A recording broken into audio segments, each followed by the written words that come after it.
Halaman Xuanling. Ini adalah nama yang diberikan Ye Xuan untuk halamannya sendiri.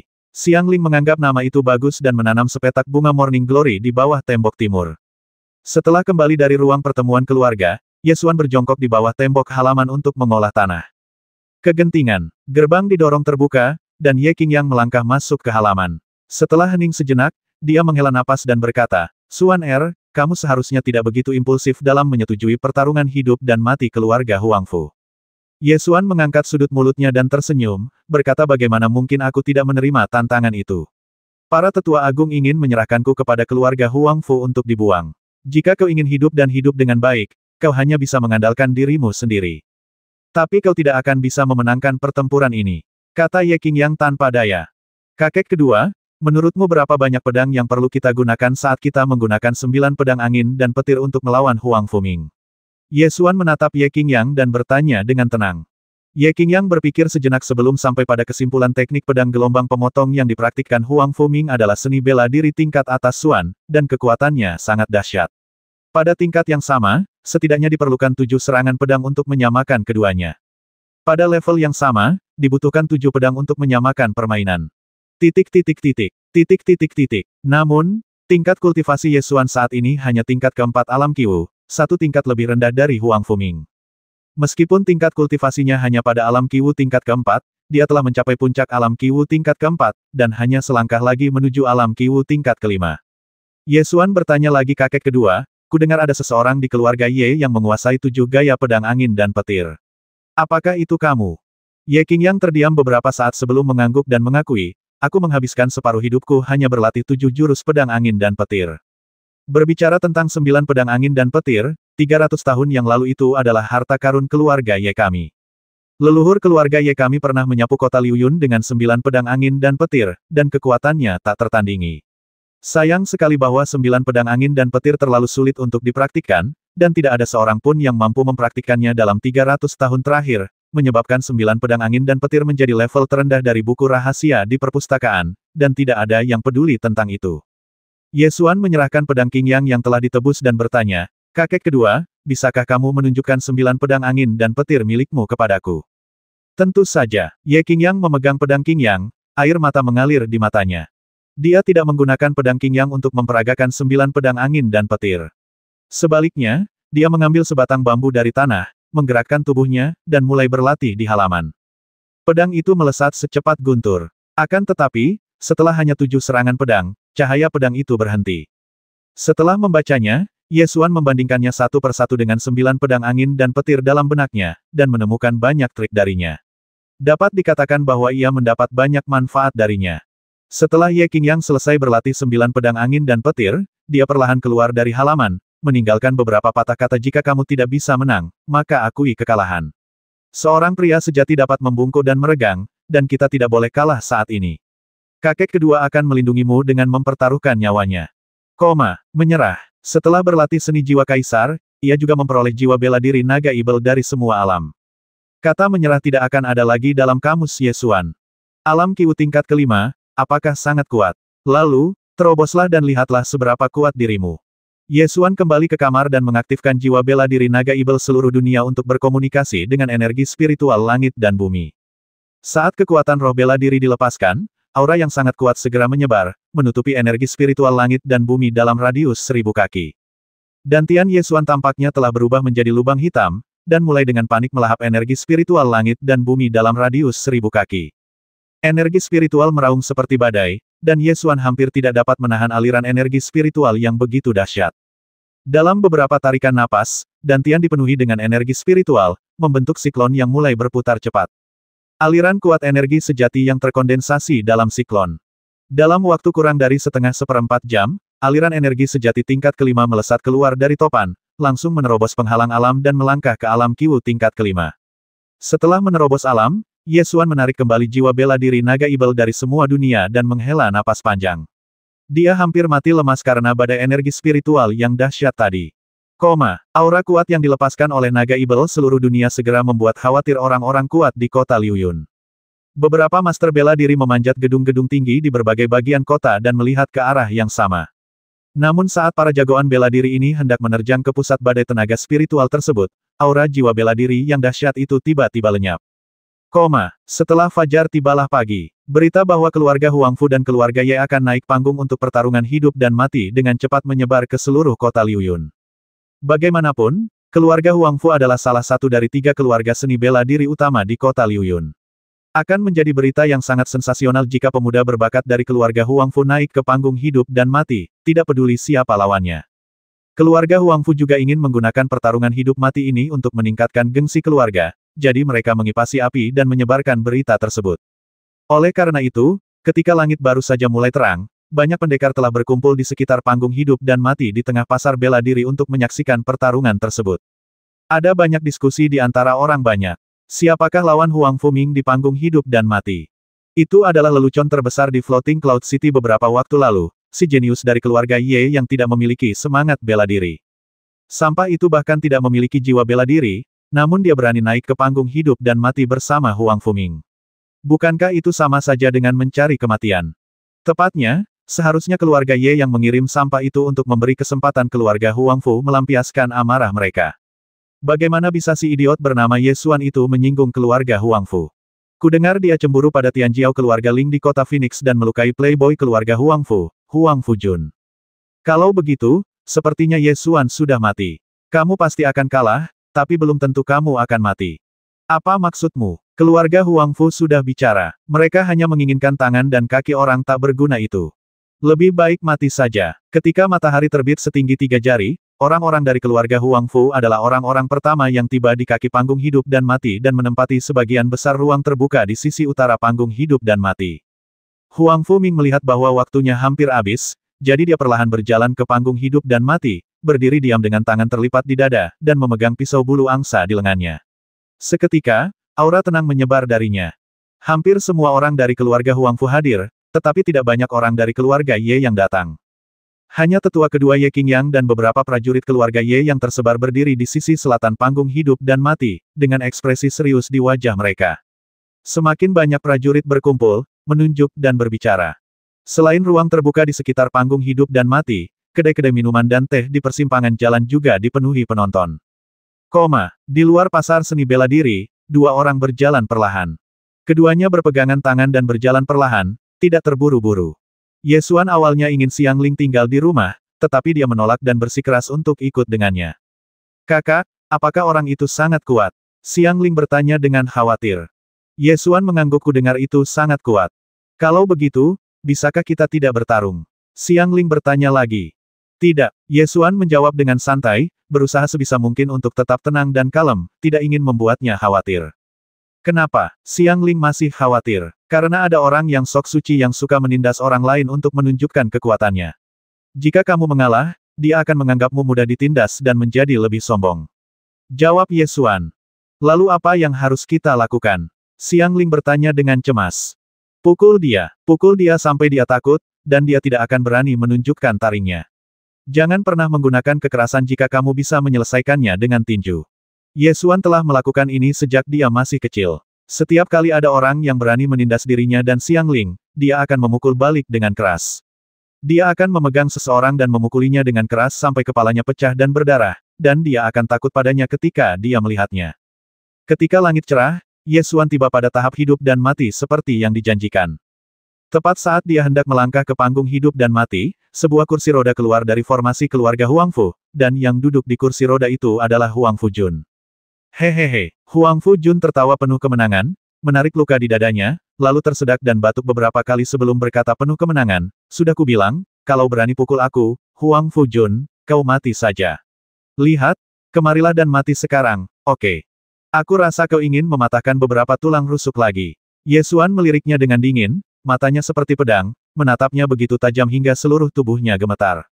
Setelah Ye Xuan selesai berbicara, dia melangkah ke panggung hidup dan mati. Huang Fujun tersadar dan mengutuk setelah aku memotong tangan dan kakimu, aku akan memberikannya pada Guk-Guk.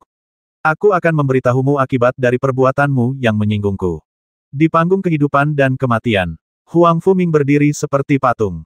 Setelah Ye Xuan melangkah ke panggung hidup dan mati, dia tiba-tiba membuka matanya, tatapannya sangat tajam. Aku tidak ingin melawan makhluk tidak berguna sepertimu. Pertarungan hidup dan mati ini benar-benar membuang-buang waktu bagiku.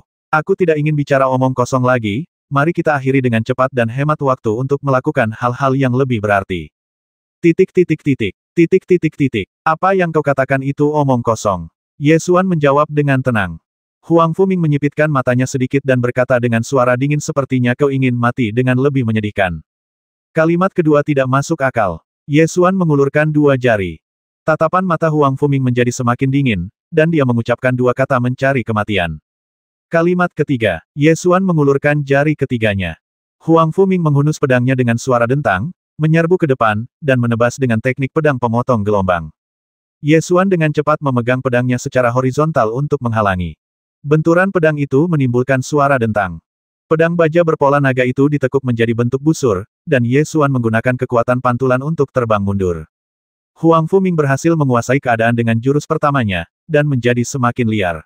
Ia menyerang dengan jurus kedua, sambil mengumpat, semut sepertimu, yang bahkan tidak bisa melawan, bagaimana mungkin kau berani memprovokasiku?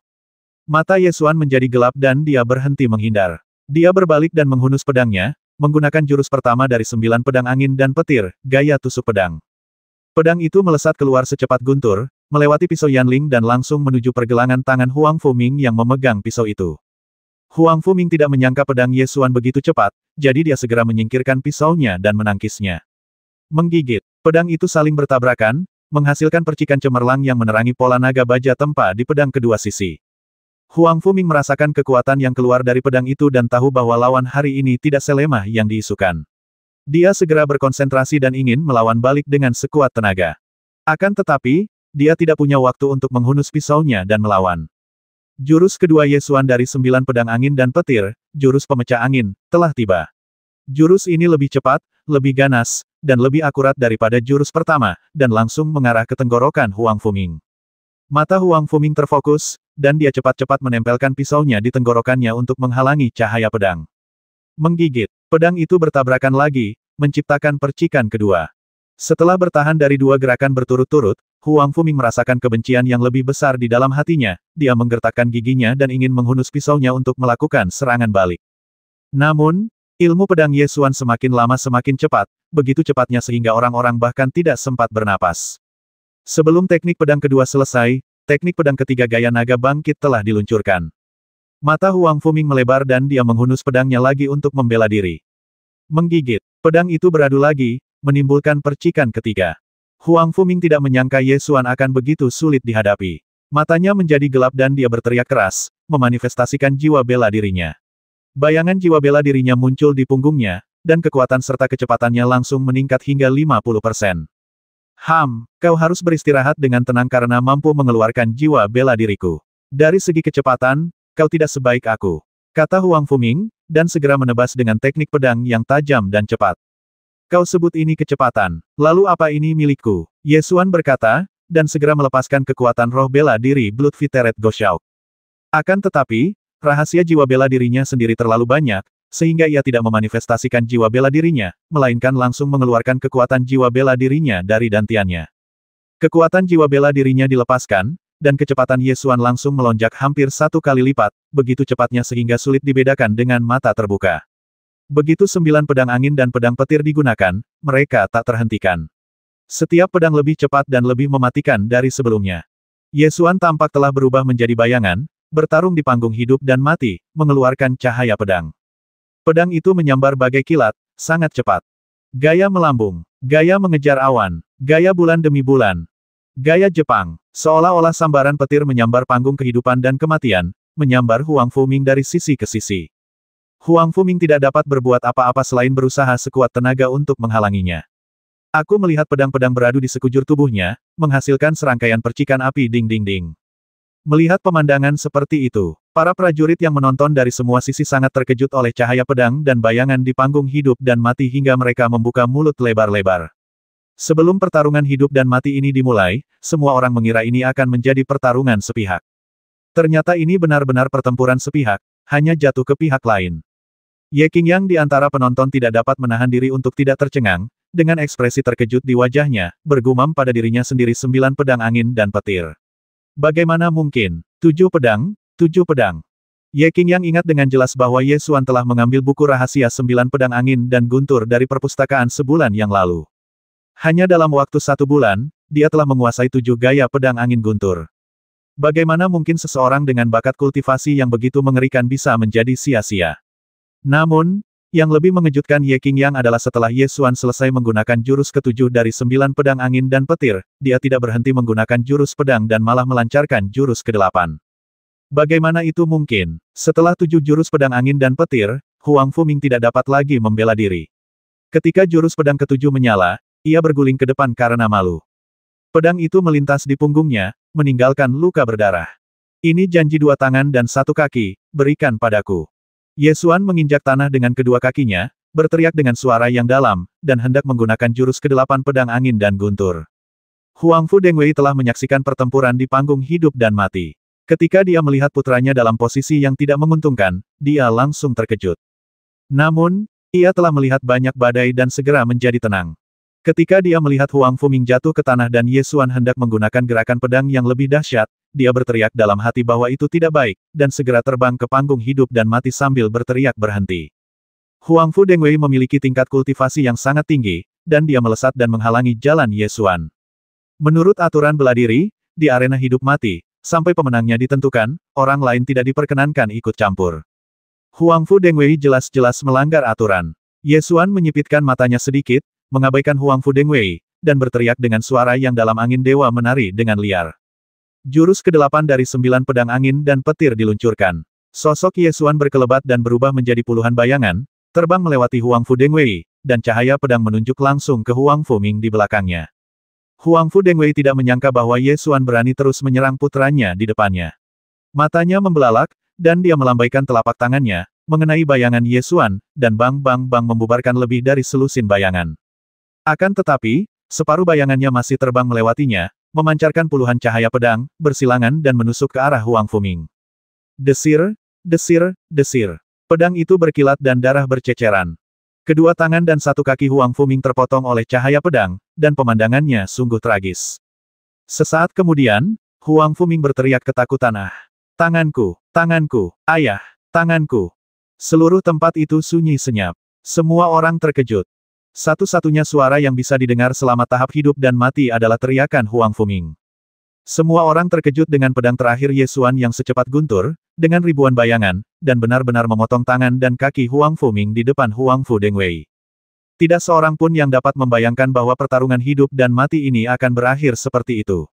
Para prajurit keluarga Huang Fu sangat terkejut hingga mata mereka terbelalak, tidak percaya bahwa ini benar. Orang-orang di keluarga Ye sangat terkejut hingga mereka tidak bisa berkata apa-apa. Inikah anak laki-laki yang disebut sia-sia? Dia benar-benar mengalahkan kejeniusan keluarga Huang Fu, dan memotong Huang Fuming menjadi tongkat manusia di depan Huang Fu Dengwei. Para prajurit keluarga Ye yang telah memarahi Ye Xuan semuanya merasakan hawa dingin di tengkuk mereka, seolah-olah kilatan pedang akan menyambar dan merenggut nyawa mereka kapan saja. Di antara semua orang yang hadir, orang yang paling terkejut adalah Ye Qingyang, tetua kedua keluarga Ye. Karena dia melihat jurus ke-8 dari 9 pedang angin dan petir, tarian angin dewa. Tarian kamikaze yang membutuhkan waktu 30 tahun untuk dikuasainya sebenarnya dilakukan oleh anggota keluarga yang berusia 16 tahun. Tidak heran dia begitu tenang. Tidak heran dia merasa 3 hari terlalu lama. Setelah dia menguasai jurus ke-8 tarian angin ilahi, apa bedanya Huang Fuming dengan dia? Mata Ye Qingyang menjadi sangat panas. Dia telah menghabiskan seluruh hidupnya untuk mencoba membuat 9 pedang angin dan petir milik keluarga Ye kembali bersinar. Namun setelah menghabiskan seluruh hidupnya, ia masih gagal mencapai keinginan yang telah lama didambakannya tersebut. Aku tidak menyangka di usiaku yang sudah tua ini, aku akan melihat kamikaze Ranbu yang sudah 300 tahun tidak muncul di dunia. Bagaimana mungkin dia tidak bersemangat? Ini bukan bahan limbah. Dia jelas seorang jenius yang tak tertandingi. Si jenius tak tertandingi yang membawa kembali ilmu pedang terkuat keluarga Ye dari 300 tahun lalu.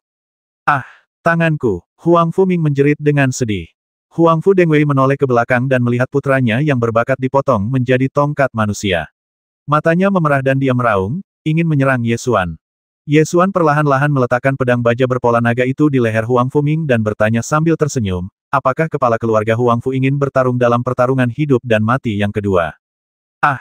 Huang Fu Dengwei meraung dan menghantam tanah dengan pukulan berat.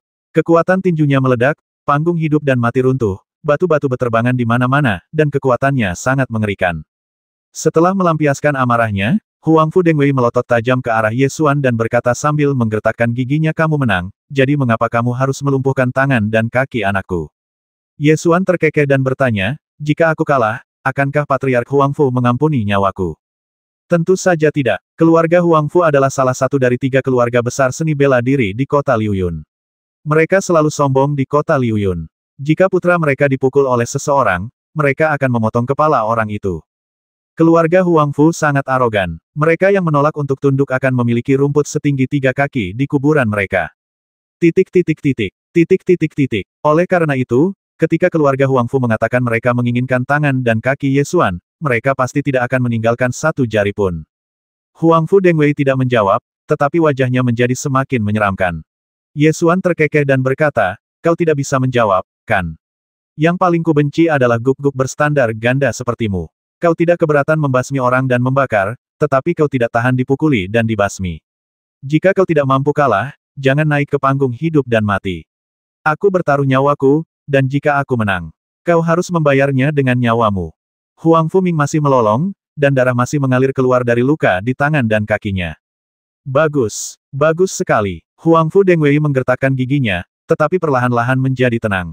Dia ingin menyelamatkan nyawa putranya terlebih dahulu, dan berkata dengan penuh kebencian, biarkan aku menggendong putraku turun untuk menghentikan pendarahannya terlebih dahulu. Baiklah, tapi sebelum itu, kirimkan 1000 tael biaya pengobatan untuk Pak Tua Liu. Kata Ye Xuan. Kemarahan Huangfu Dengwei kembali meningkat. Tidak mau memberikannya. Tidak apa-apa. Kita sepakat untuk menyimpan 1 kaki dengan imbalan 1000 tael. Karena kamu tidak mau memberikannya, aku akan memotong kakimu yang terakhir. Kata Ye Xuan sambil mengarahkan ujung pedangnya ke satu-satunya kaki Huangfu Ming yang tersisa. Berhenti. Aku akan memberikannya padamu. Huangfu Dengwei sudah sangat marah, tetapi dia segera membuka dompetnya, mengeluarkan semua perak dan uang kertas dan melemparkannya ke Ye Xuan. Keluarga Huangfu tidak pernah menyangka akan kalah, jadi mereka sama sekali tidak menyiapkan biaya pengobatan yang disebut 1000 tael. Ye Xuan mengambil perak dan uang kertas, memandanginya, lalu terkekeh, 300 tael, hanya cukup untuk membeli paha. Sambil berkata demikian, dia mengarahkan ujung pedangnya ke lutut Huangfu Ming. Mata Huangfu Dengwei memerah saat dia berteriak kepada anggota keluarga Huangfu di bawah panggung, berikan aku semua uang kertas itu.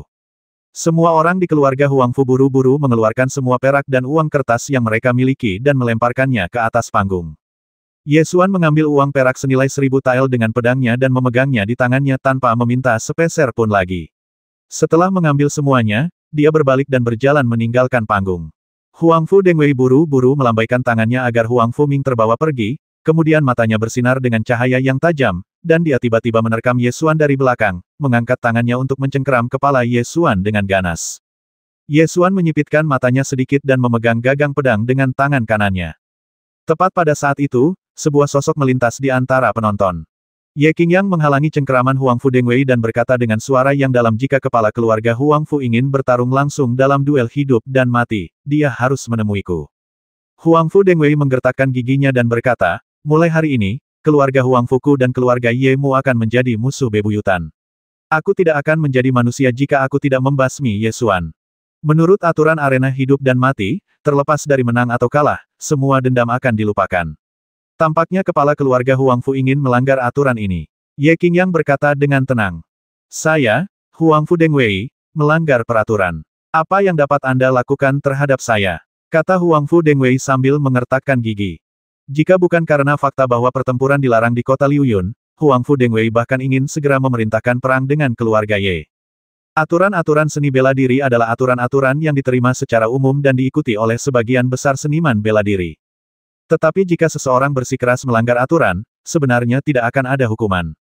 Namun, keluarga Huangfu melanggar aturan tahap hidup dan mati ini, jadi tidak akan ada seorang pun yang mau naik ke tahap hidup dan mati bersama keluarga Huangfu di masa mendatang. Tanpa adanya tahapan hidup dan mati untuk menyelesaikan dendam, konflik yang timbul hanya akan berujung pada perseteruan yang mematikan. Jika satu keluarga menjadi musuh bebuyutan dengan beberapa keluarga lainnya, hasilnya tidak akan baik. Oleh karena itu, dalam keadaan normal, keluarga besar pun jarang melanggar aturan. Meskipun keluarga Yeku tidak termasuk dalam 3 keluarga seni bela diri utama di kota Liuyun, kami bukanlah seseorang yang dapat diganggu oleh keluarga Huangfu Mu sesuka hati. Jika kamu ingin memulai perang, cobalah saja. Ye Qingyang tiba-tiba menjadi tangguh, mengubah sikapnya yang sebelumnya acuh tak acuh. Huangfu Dengwei juga sangat jelas bahwa jika dia benar-benar berperang dengan keluarga Ye, bahkan jika dia menang, keluarga Huangfu akan menderita pukulan berat. Saat itu, semua orang akan menekan keluarga Ye, dan hasilnya tidak akan jauh lebih baik. Setelah Huangfu Dengwei memikirkannya, matanya menunjukkan niat membasmi karena kau ingin mati, maka aku akan mengabulkan keinginanmu. Aku, Huangfu Dengwei, sekarang secara resmi menantangmu untuk pertarungan hidup dan mati. Kalian semut dari keluarga Ye, aku akan membasmi mereka satu persatu, sampai kalian menyerahkan Ye Xuan kepadaku untuk dibuang. Ekspresi Ye Qingyang menjadi serius, tetapi dia dengan cepat menerima pertarungan. Baiklah. Karena kamu memulai pertarungan hidup dan mati, aku akan menentukan waktunya. Pertarungan yang menentukan akan terjadi di sini dalam 7 hari. Mendengus. Huangfu Dengwei mendengus dingin. Aku memberimu 7 hari untuk mempersiapkan pemakamanmu. Setelah pertarungan hidup dan mati kedua diputuskan, kedua belah pihak pergi satu demi satu. Kerumunan orang yang menyaksikan terkejut oleh pertempuran itu dan tidak bubar untuk waktu yang lama. Berita tentang pertempuran ini dengan cepat menyebar ke seluruh kota Liuyun. Setelah meninggalkan pasar seni bela diri, Ye Xuan mengambil uang kertas 1002 perak dan menemui lelaki tua Liu beserta keluarganya yang sedang berjualan kue kurma, lalu menyerahkan uang kertas perak itu kepada mereka. Ini, begitu banyak perak, orang tua ini tidak sanggup menerimanya. Orang tua Liu belum pernah melihat perak sebanyak itu sebelumnya. Dia begitu takut sehingga dia langsung berlutut dan bersujud, tidak peduli dengan bekas cambuk di tubuhnya. Ye Xuan melihat ke arah keluarga Pak Tua Liu. Ada 7 atau 8 orang dalam keluarga itu, tua dan muda.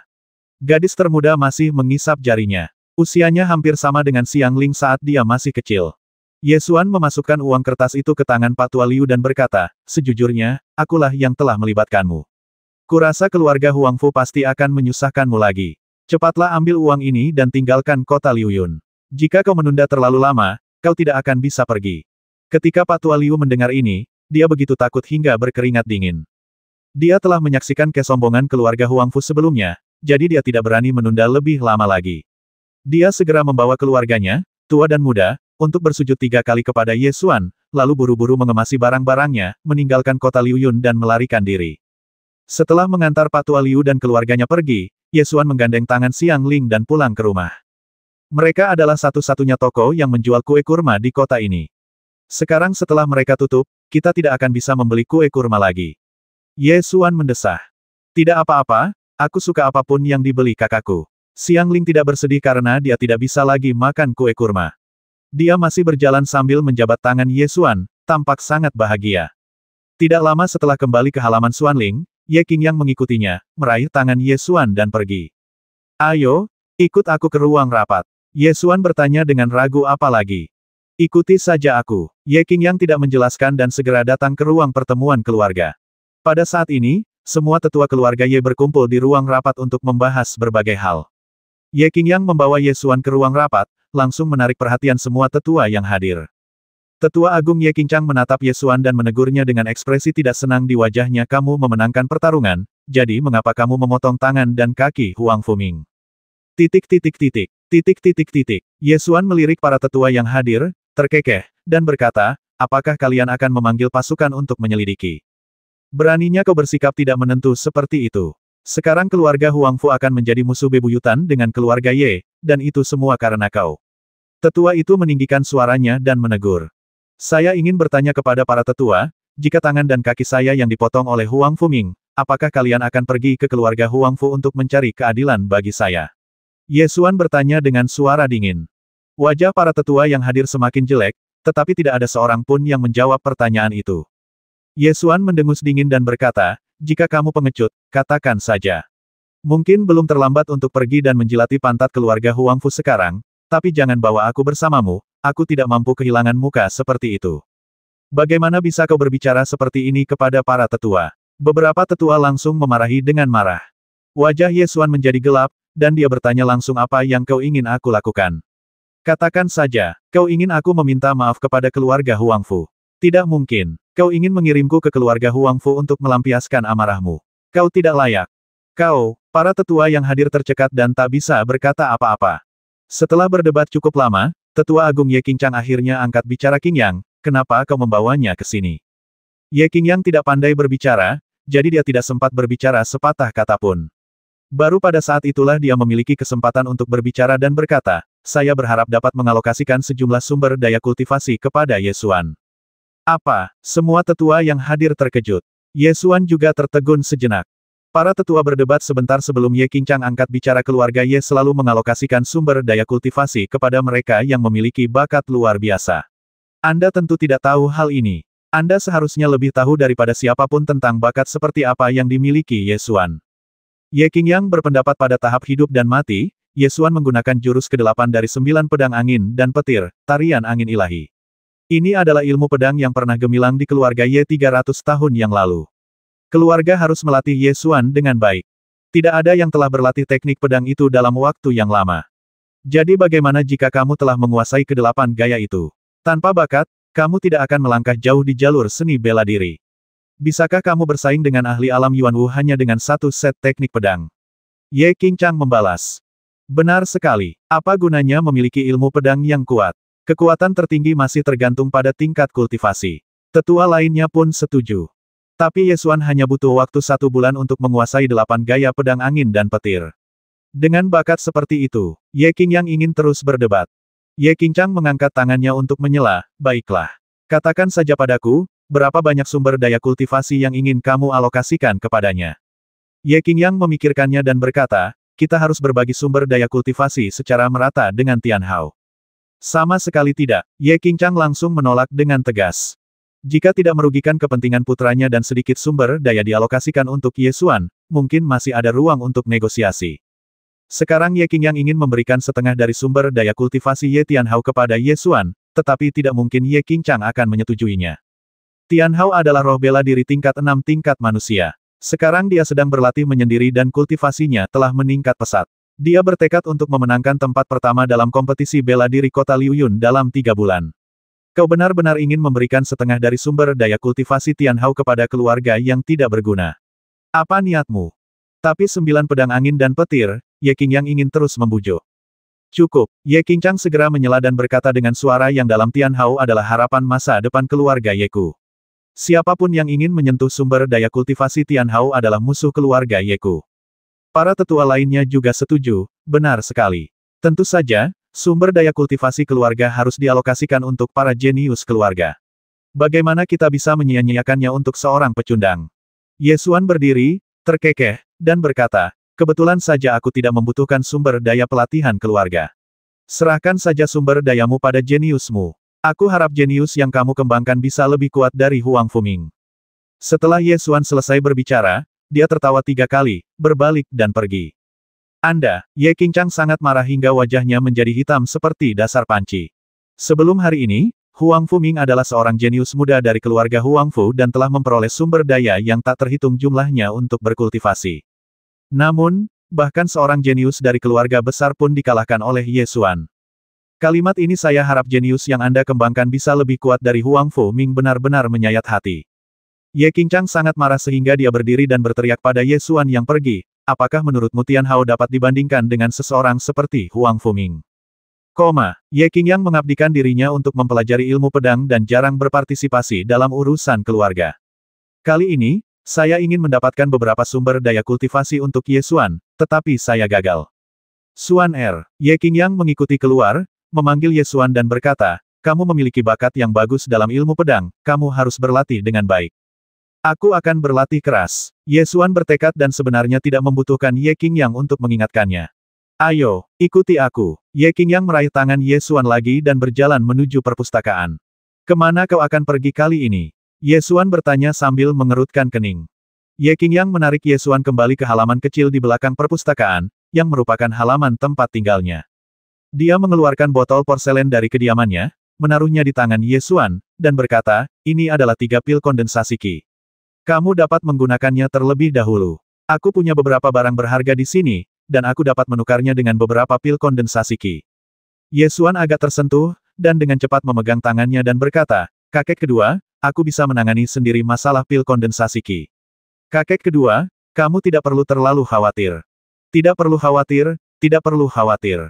Ye Qing ragu sejenak, lalu melanjutkan, meskipun keluarga Ye kita tidak sekuat keluarga Huang Fu, kita tidak takut pada mereka. Mereka tidak berani bertindak terang-terangan di kota Liuyun. Namun, kita tetap harus berhati-hati terhadap rencana jahat mereka dari belakang.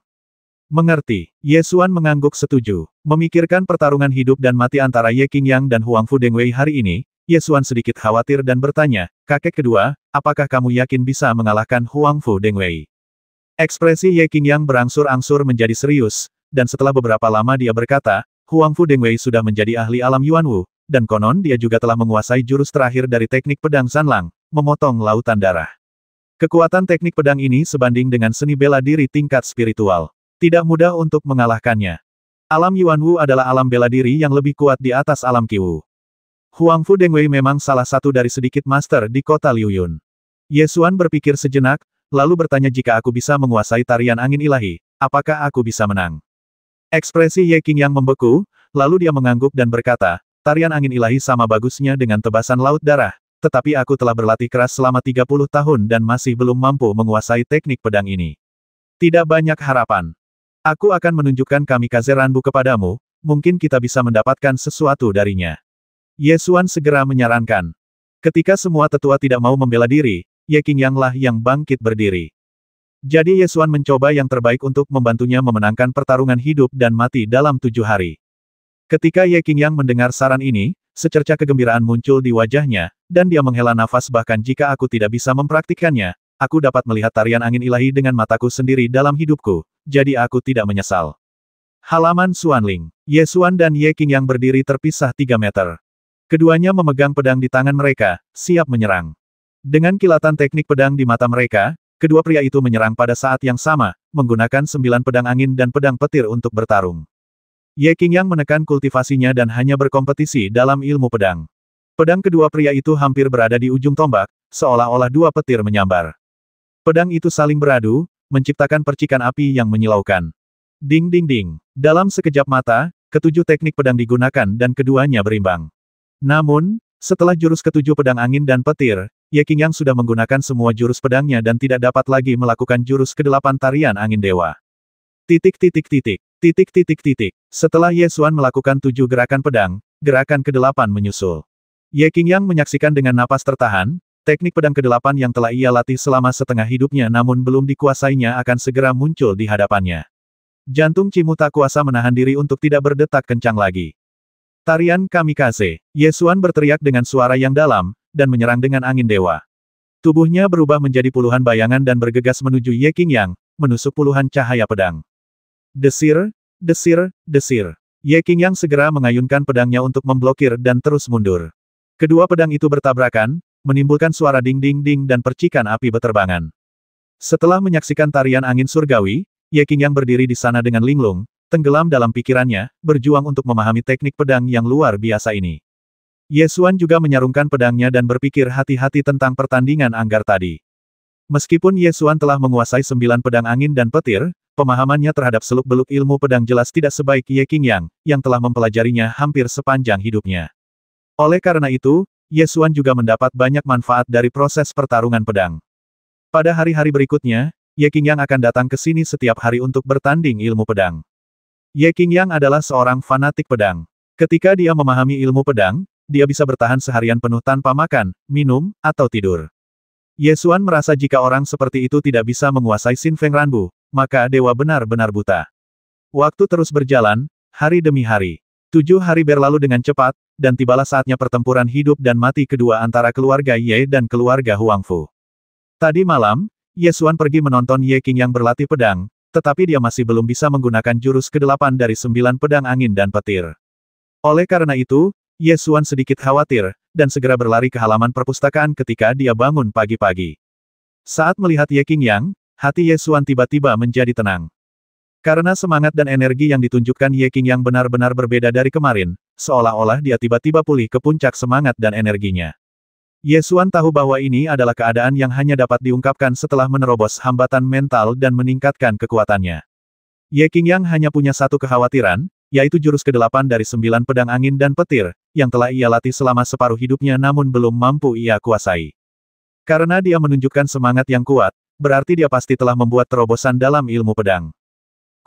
Pertarungan hidup mati kedua antara keluarga Ye dan keluarga Huangfu dijadwalkan berlangsung hari ini. Oleh karena itu, ketika langit berangsur-angsur cerah, panggung hidup dan mati di pasar seni bela diri sudah dikelilingi oleh orang-orang. Orang yang bertarung dalam pertarungan hidup dan mati ini adalah Huangfu Dengwei, kepala keluarga Huangfu dan salah satu dari 10 guru teratas di kota Liuyun. Pertarungan hidup mati antara orang-orang kuat di level ini hanya terjadi 1 abad sekali, sehingga jumlah penonton yang hadir pun berkali-kali lipat lebih banyak dari sebelumnya. Karena tetua kedua keluarga Ye Qingyang, yang bertarung, ada lebih banyak anggota keluarga Ye yang datang untuk bersorak kali ini. Semua tetua hadir, tetapi setiap orang memiliki ekspresi serius di wajah mereka. Karena 7 hari yang lalu, Huangfu Dengwei mengancam akan membasmi semua tetua keluarga Ye di panggung hidup dan mati dan memaksa keluarga Ye untuk menyerahkan Ye Xuan. Dengan kata lain, jika Ye Qingyang kalah, Huangfu Dengwei akan terus menantang tetua keluarga Ye lainnya dalam pertarungan hidup dan mati. Oleh karena itu, ekspresi semua tetua keluarga Ye sangat jelek. Saat pertarungan hidup dan mati tiba, Huangfu Dengwei adalah orang pertama yang melompat ke atas panggung, mengarahkan jarinya ke Ye Qingyang, dan berteriak, "Ye Qingyang, naiklah dan mati." Ye Qingyang berjalan perlahan ke panggung hidup dan mati dengan ekspresi tenang, yang sangat kontras dengan kesombongan Huangfu Dengwei. Huangfu Dengwei meneriakkan beberapa patah kata, memimpin, menghunus pisau Yanling, dan menggunakan teknik pedang Zanlang untuk menebasnya. Ye Qingyang juga menghunus pedangnya pada saat yang sama, menggunakan 9 pedang angin dan pedang petir. Seluruh tubuhnya berubah menjadi bayangan, dan cahaya pedang itu secepat kilat, melintasi medan perang. Pedang saling bersahutan dan beradu terus-menerus. Ding ding ding. Huangfu Dengwei perlahan-lahan merasakan bahwa ilmu pedang Ye Qingyang tidak lebih lemah dari keterampilan pisaunya. Niat membasmi muncul di matanya, dan dia segera menggunakan jurus terakhir dari teknik pisau Zanlang, memotong lautan darah, mengeluarkan cahaya pisau tajam dan menebas ke arah Ye Qingyang. Mata Ye Qingyang terfokus, dan dia segera menggunakan jurus ke-8 dari 9 pedang angin dan petir, tarian angin ilahi. 2 ilmu bela diri yang tiada taraf saling beradu, pedang saling beradu, dan terjadilah benturan yang dahsyat. Akhirnya, cahaya pedang melewati alis Huangfu Dengwei, menggambar garis darah merah. Ye Qingyang menyimpan pedangnya dan berdiri, mengepalkan tinjunya dan berkata, "Terima kasih."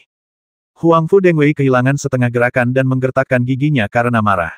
Namun, semua keluarga seni bela diri utama di kota Liuyun menyaksikan pertarungan itu. Di hadapan begitu banyak master, dia hanya bisa menggertakkan giginya dan mengakui kekalahan. Dia mendengus dingin, berbalik, melompat ke udara dan pergi. Ye Qingyang mengepalkan tangannya lagi dan berkata kepada Huangfu Dengwei, "Tuan Huangfu, saya harap dendam antara kedua keluarga kita dapat diselesaikan sekarang." Huangfu Dengwei tidak menanggapi, melainkan berjalan pergi sambil mengepal tangannya, jelas sangat marah. Setelah pertempuran ini, keluarga Ye menjadi terkenal dan menduduki peringkat 10 besar keluarga seni bela diri di kota Liuyun. Selama setengah bulan berikutnya, Ye Xuan bekerja keras untuk berlatih dan meningkatkan kultivasinya.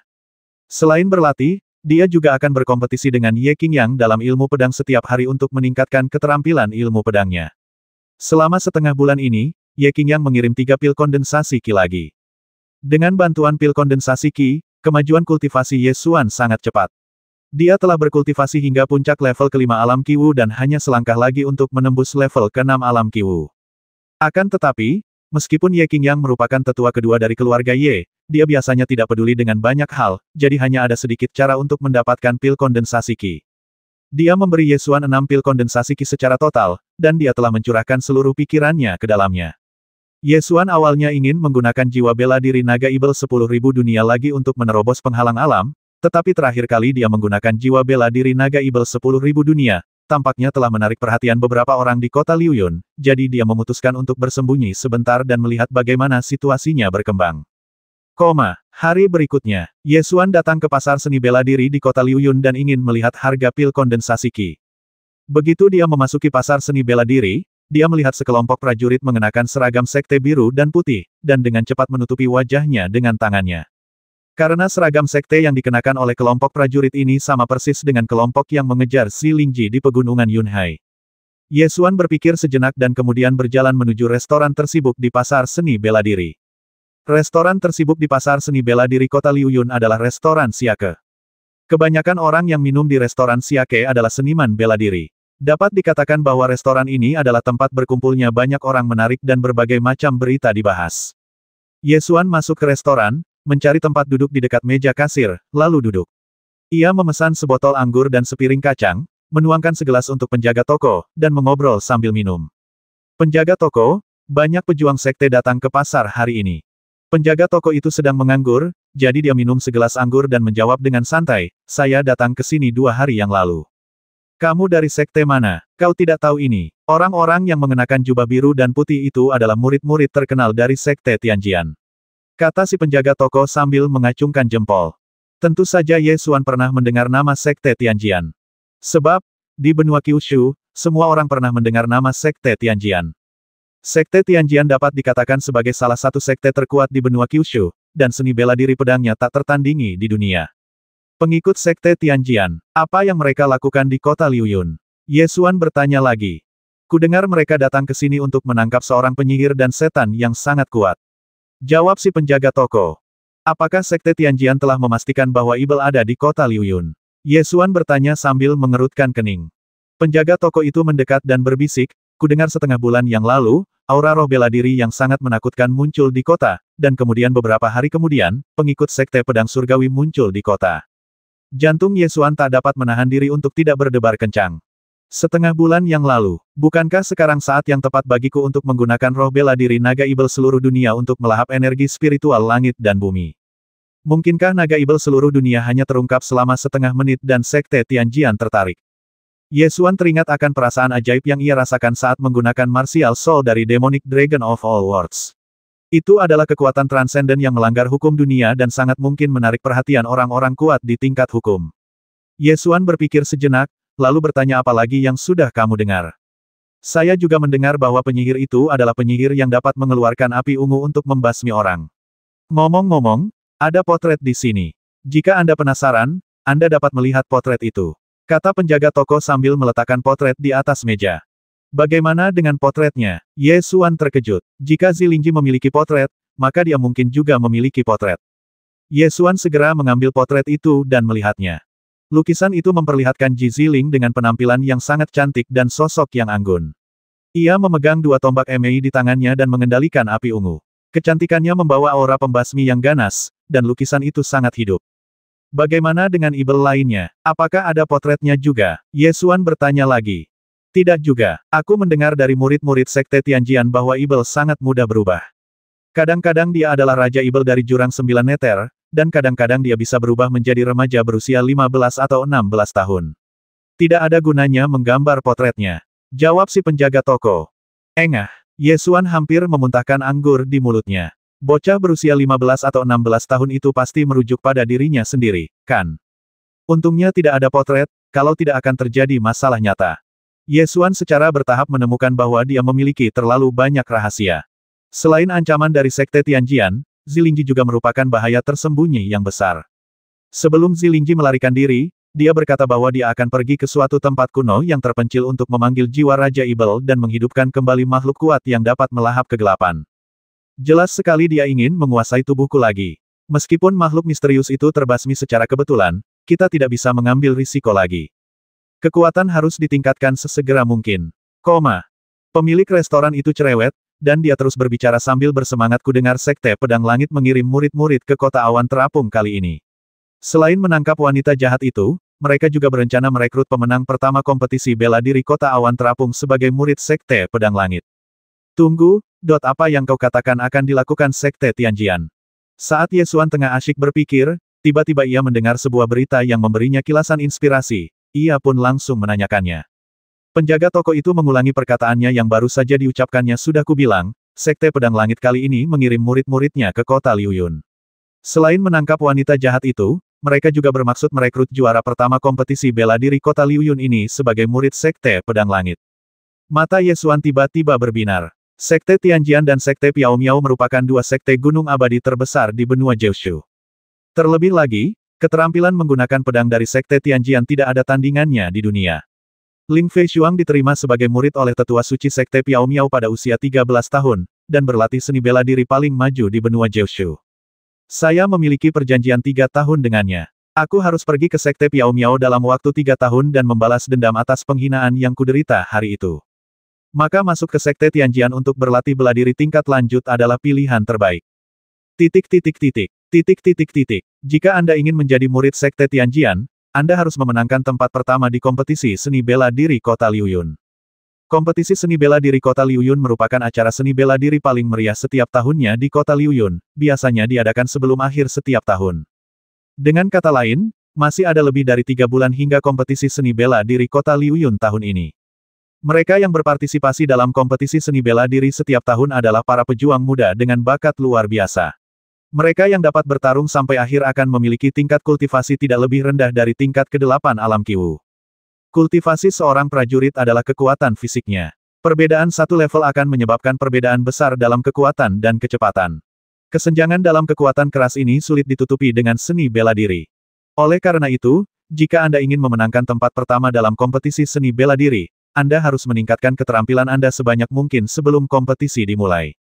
Namun, setelah kultivasi seseorang mencapai tingkat ke-5 alam Qiwu, efek dari pil kondensasi Qi akan sangat berkurang, dan seiring dengan meningkatnya level kultivasi seseorang, efeknya akan menjadi semakin buruk.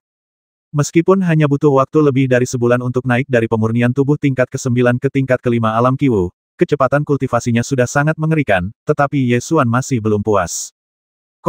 Setelah mengetahui informasi yang Anda inginkan, Ye Xuan keluar dari restoran Siake dan mengambil 2 langkah ketika dia tiba-tiba merasakan sesuatu menahan kaki kanannya. Ketika aku melihat ke bawah, aku melihat benda hitam tergeletak di kaki kananku. Apa-apaan? Ye Xuan dengan cepat mengayunkan kaki kanannya, tetapi gagal menyingkirkan bola rambut hitam bundar itu. Setelah melihatnya beberapa kali, tiba-tiba aku merasa bahwa benda bundar ini sangat familiar. Setelah memikirkannya beberapa saat, aku mengenalinya. Marmut hitam gemuk ini tak lain adalah tikus pemburu obat milik Master Gu. Wah!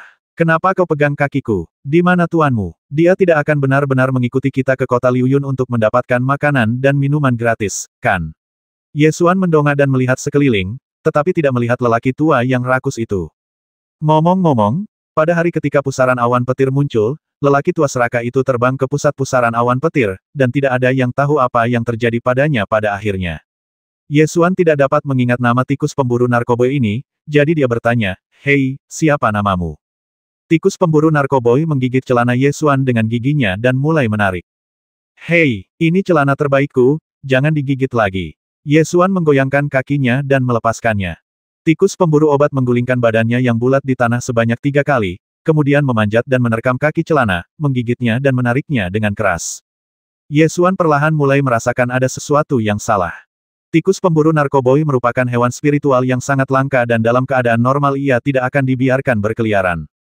Dilihat dari penampakan tikus pemburu narkoboy ini, nampaknya ia ingin menarik dirinya ke suatu arah tertentu. "Kau ingin aku ikut denganmu?" tanya Ye Xuan. Tikus pemburu narkoboy itu melonggarkan celananya, menegakkan tubuh, mengangkat kepalanya, dan mengangguk. "Apakah kamu mengerti apa yang aku katakan?" Ye Xuan menyadari bahwa dia tampaknya dapat berkomunikasi dengan tikus pemburu narkoboy ini, jadi dia bertanya lagi. Tikus pemburu narkoboy itu mengangguk lagi. Ye Xuan terus bertanya, "Kamu ingin membawaku ke tuanmu?" Tikus pemburu narkoboy itu mengangguk, lalu menggelengkan kepalanya. Ye Xuan tidak mengerti apa maksudnya sekarang. Setelah berpikir sejenak, dia bertanya lagi, "Tuanmu tidak datang sendiri. Apakah itu berarti dia tidak bisa datang?" Tikus pemburu narkoboy itu segera mengangguk. Ketika Ye Xuan melihatnya mengangguk, alisnya langsung mengernyit. "Tuan Gu tidak bisa datang. Mungkinkah terjadi sesuatu di pusaran awan badai? Apakah tuanmu mengalami kecelakaan?" Tikus pemburu narkoboy itu mengangguk. "Kapan kecelakaan itu terjadi?" "Hari ketika pusaran awan petir muncul di pegunungan Yunhai." Tikus pemburu narkoboy itu mengangguk lagi. "Kau ingin aku menyelamatkannya?" Tikus pemburu narkoboy itu mengangguk. "Apa kau bercanda? Tuanmu bahkan bisa mengendalikan lampu pelarian. Bahkan seseorang dengan tingkat kultivasi sekuat itu bisa mendapat masalah. Tidak mungkin aku bisa menyelamatkannya." Ye Xuan memutar matanya. Tikus pemburu narkoboy itu segera menerkam kakinya dan menggigit celananya lagi tanpa melepaskannya. "Jangan menggigitnya. Ini celana terbaikku. Kau harus membayarnya jika kau merusaknya." Ye Xuan mencoba melepaskannya 2 kali tetapi gagal, jadi dia hanya menyeretnya pulang. "Sepanjang perjalanan aku menarik perhatian banyak orang yang menatap aneh padaku." Ye Xuan menatap tajam ke arah orang-orang ini dan berkata, "Apa yang kalian lihat? Apakah kalian tidak melihat liontin kaki paling modis tahun ini?" Ye Xuan tidak mengikuti tikus pemburu obat untuk menemukan Guru Gu, bukan karena dia tidak ingin menyelamatkan orang. Sebaliknya, dia mempertimbangkan bahwa bahkan tingkat kultivasi Guru Gu yang tak terduga pun telah menemui bahaya. Jika dia maju dengan menangui buta, dia sama saja dengan mencari kematian. Terlebih lagi, Kecelakaan Tuan Gu terjadi pada hari terjadinya pusaran awan petir, dan sudah hampir 2 bulan. Bahkan jika kita ingin menyelamatkannya, tidak perlu terburu-buru. Selain itu, ada banyak orang di pasar seni bela diri, dan berdiri di jalan dan berbicara dengan kelinci percobaan akan membuat Anda terlihat seperti orang idiot. Jadi Ye Xuan ingin membawa tikus pemburu narkoba itu pulang terlebih dahulu, mencari tahu apa yang terjadi, dan kemudian memikirkan tindakan balasan. Saat hampir sampai di rumah, tikus pemburu narkoba itu tiba-tiba melonggarkan celananya, berbalik dan lari. Ye Xuan segera berteriak, "Hei! Aku tidak bilang aku tidak akan membantu tuanmu. Aku bermaksud mencari tahu situasinya terlebih dahulu dan kemudian memikirkan solusinya." Namun, tikus pemburu narkoba itu segera menghilang ke dalam semak-semak. Ye Xuan mencari beberapa saat tetapi tidak dapat menemukannya, jadi dia harus pulang terlebih dahulu. Malam, setelah makan malam, Ye Xuan duduk di meja batu di halaman dan membaca catatan ramuan spiritual 9 provinsi. Xiang Ling juga duduk di samping, memegang dagunya dan menonton. Tiba-tiba sebuah bola bundar berwarna hitam melompat keluar dari kegelapan malam, melompat ke atas meja batu dan menarik sesuatu dari mulutnya. Xiang Ling ketakutan dan bersandar ke belakang, menatap benda itu dengan mata terbelalak. Ye Xuan sekilas mengenalinya sebagai tikus pemburu obat bius yang telah kembali, jadi dia memegang tangan Xiang Ling dan berkata, "Jangan takut, dia hanya kelinci percobaan." Tikus pemburu obat menyeret rimpang ke atas meja batu, mendorongnya di depan Ye Xuan, lalu berjongkok dan menatap Ye Xuan dengan matanya yang hitam seperti bulunya. Benda yang diseretnya sebenarnya adalah sepotong darah poria kokos. Kau ingin memberiku sepotong darah poria kokos ini dan kemudian membiarkanku menyelamatkan tuanmu. Tebak Ye Xuan. Tikus pemburu narkoba itu segera mengangguk. Aku tidak menyangka kau begitu setia, gadis kecil. Ye Xuan memikirkannya dan berkata, aku bisa berjanji padamu bahwa aku akan menemukan cara untuk membantu tuanmu, tetapi sebelum itu, aku perlu mencari tahu terlebih dahulu. Jika itu dalam kemampuanku, aku akan mencoba yang terbaik untuk melakukannya. Jika itu di luar kemampuanku, aku hanya bisa melakukannya setelah aku meningkatkan kekuatanku. Tikus pemburu narkoba itu memiringkan kepalanya dan berpikir sejenak sebelum mengangguk setuju. Baiklah, sekarang saya akan bertanya kepada Anda, dan Anda menjawabnya dengan mengangguk atau menggelengkan kepala.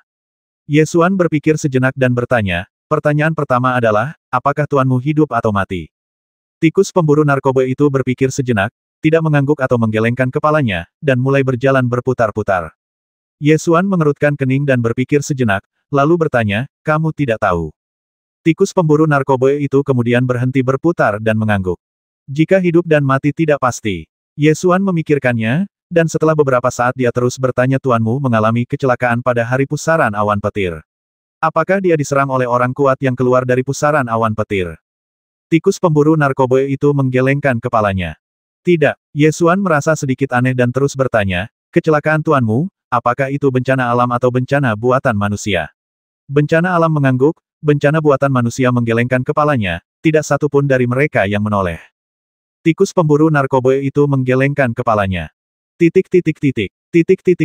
Itu bencana buatan manusia, dan hidup atau matinya tidak pasti. Lalu, tahukah kau di mana tuanmu sekarang? Tikus pemburu narkoba itu menggelengkan kepalanya. Kau bahkan tidak tahu di mana tuanmu berada, apa gunanya menyeretku ke sana? Ini seperti mencari jarum dalam tumpukan jerami. Ye Xuan menjadi semakin bingung dengan informasi yang disampaikannya. Mencicit. Tikus pemburu narkoba itu melambaikan kedua kaki depannya dan mencicit, seolah-olah ingin menyampaikan beberapa informasi penting. Ye Xuan mengerutkan kening saat melihatnya menggonggong sebentar, lalu bertanya, kemana kau ingin membawaku dengan menggigit celanaku? Ke pegunungan Yunhai. Tikus pemburu narkoba itu mengangguk. Apakah ada bahaya? Tanya Ye Xuan. Tikus pemburu narkoba itu menggelengkan kepalanya. Tidak ada bahaya. Petunjuk apa yang ditinggalkan tuanmu? Tebak Ye Xuan. Tikus pemburu narkoba itu mengangguk. Baiklah kalau begitu. Aku akan pergi bersamamu ke pegunungan Yunhai untuk melihatnya. Tapi hari ini sudah terlambat, mari kita bicarakan besok. Kata Ye Xuan. Xiang Ling terus-menerus memperhatikan tikus pemburu obat bius itu dengan rasa ingin tahu, lalu berkata dengan takjub binatang kecil ini bisa mengerti bahasa manusia, sungguh ajaib. Itu sungguh ajaib. Ye Xuan menjawab dengan santai. Tikus pencari obat mulai berguling-guling di atas meja batu untuk menyenangkan Xiang Ling. Xiang Ling mengulurkan tangan dan mengusap bulunya, lalu berkata sambil tersenyum, sangat menyenangkan, apa namanya? Aku juga tidak tahu, beri saja nama acak, sebut saja Gungun. Kata Ye Xuan santai. Ketika tikus pemburu narkoboy mendengar nama baru itu, dia memutar matanya dan berguling-guling di tanah sebagai protes. Lihat, betapa hebatnya ia bisa menggelinding, kata Ye Xuan sambil tersenyum. Ya, Xiang Ling menggosoknya beberapa kali lagi, sangat senang.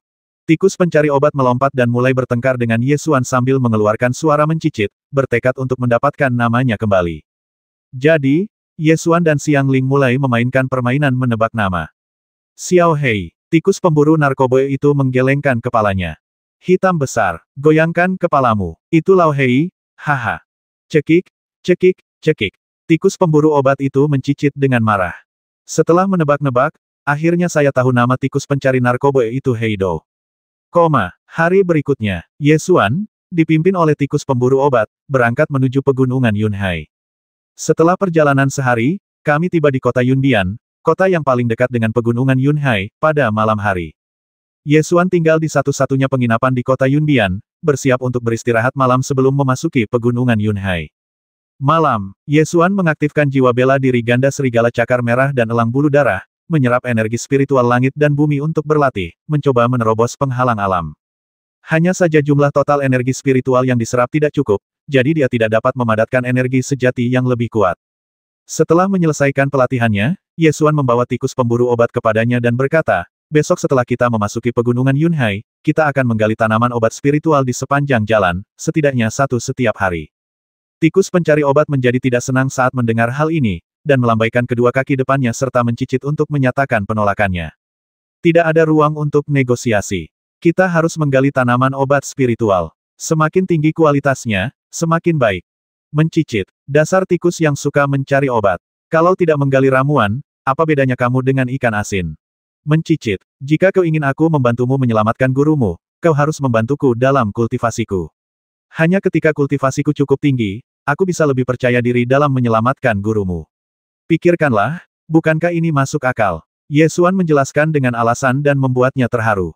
Mencicit, oke, berhentilah mencicit. Mulai besok, jika aku tidak bisa menggali ramuan itu, aku akan mengeringkanmu seperti ikan asin.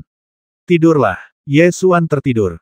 Tikus pencari obat itu mencicit 2 kali lagi, merangkak ke kasur, dan tertidur setelah beberapa saat. Setelah fajar, Ye Xuan secara resmi memasuki pegunungan Yunhai. Tikus pemburu narkoba itu berlari cepat menembus hutan dengan keempat kakinya yang pendek, berlari lurus ke satu arah dengan kecepatan yang sangat tinggi. Ye Xuan melompat ke puncak pohon, menginjak dahan-dahan dan melompat maju, mengikutinya dengan langkah santai. Setelah berjalan selama 3 jam, Ye Xuan melihat bahwa ia telah menembus ratusan mil ke pegunungan Yunhai.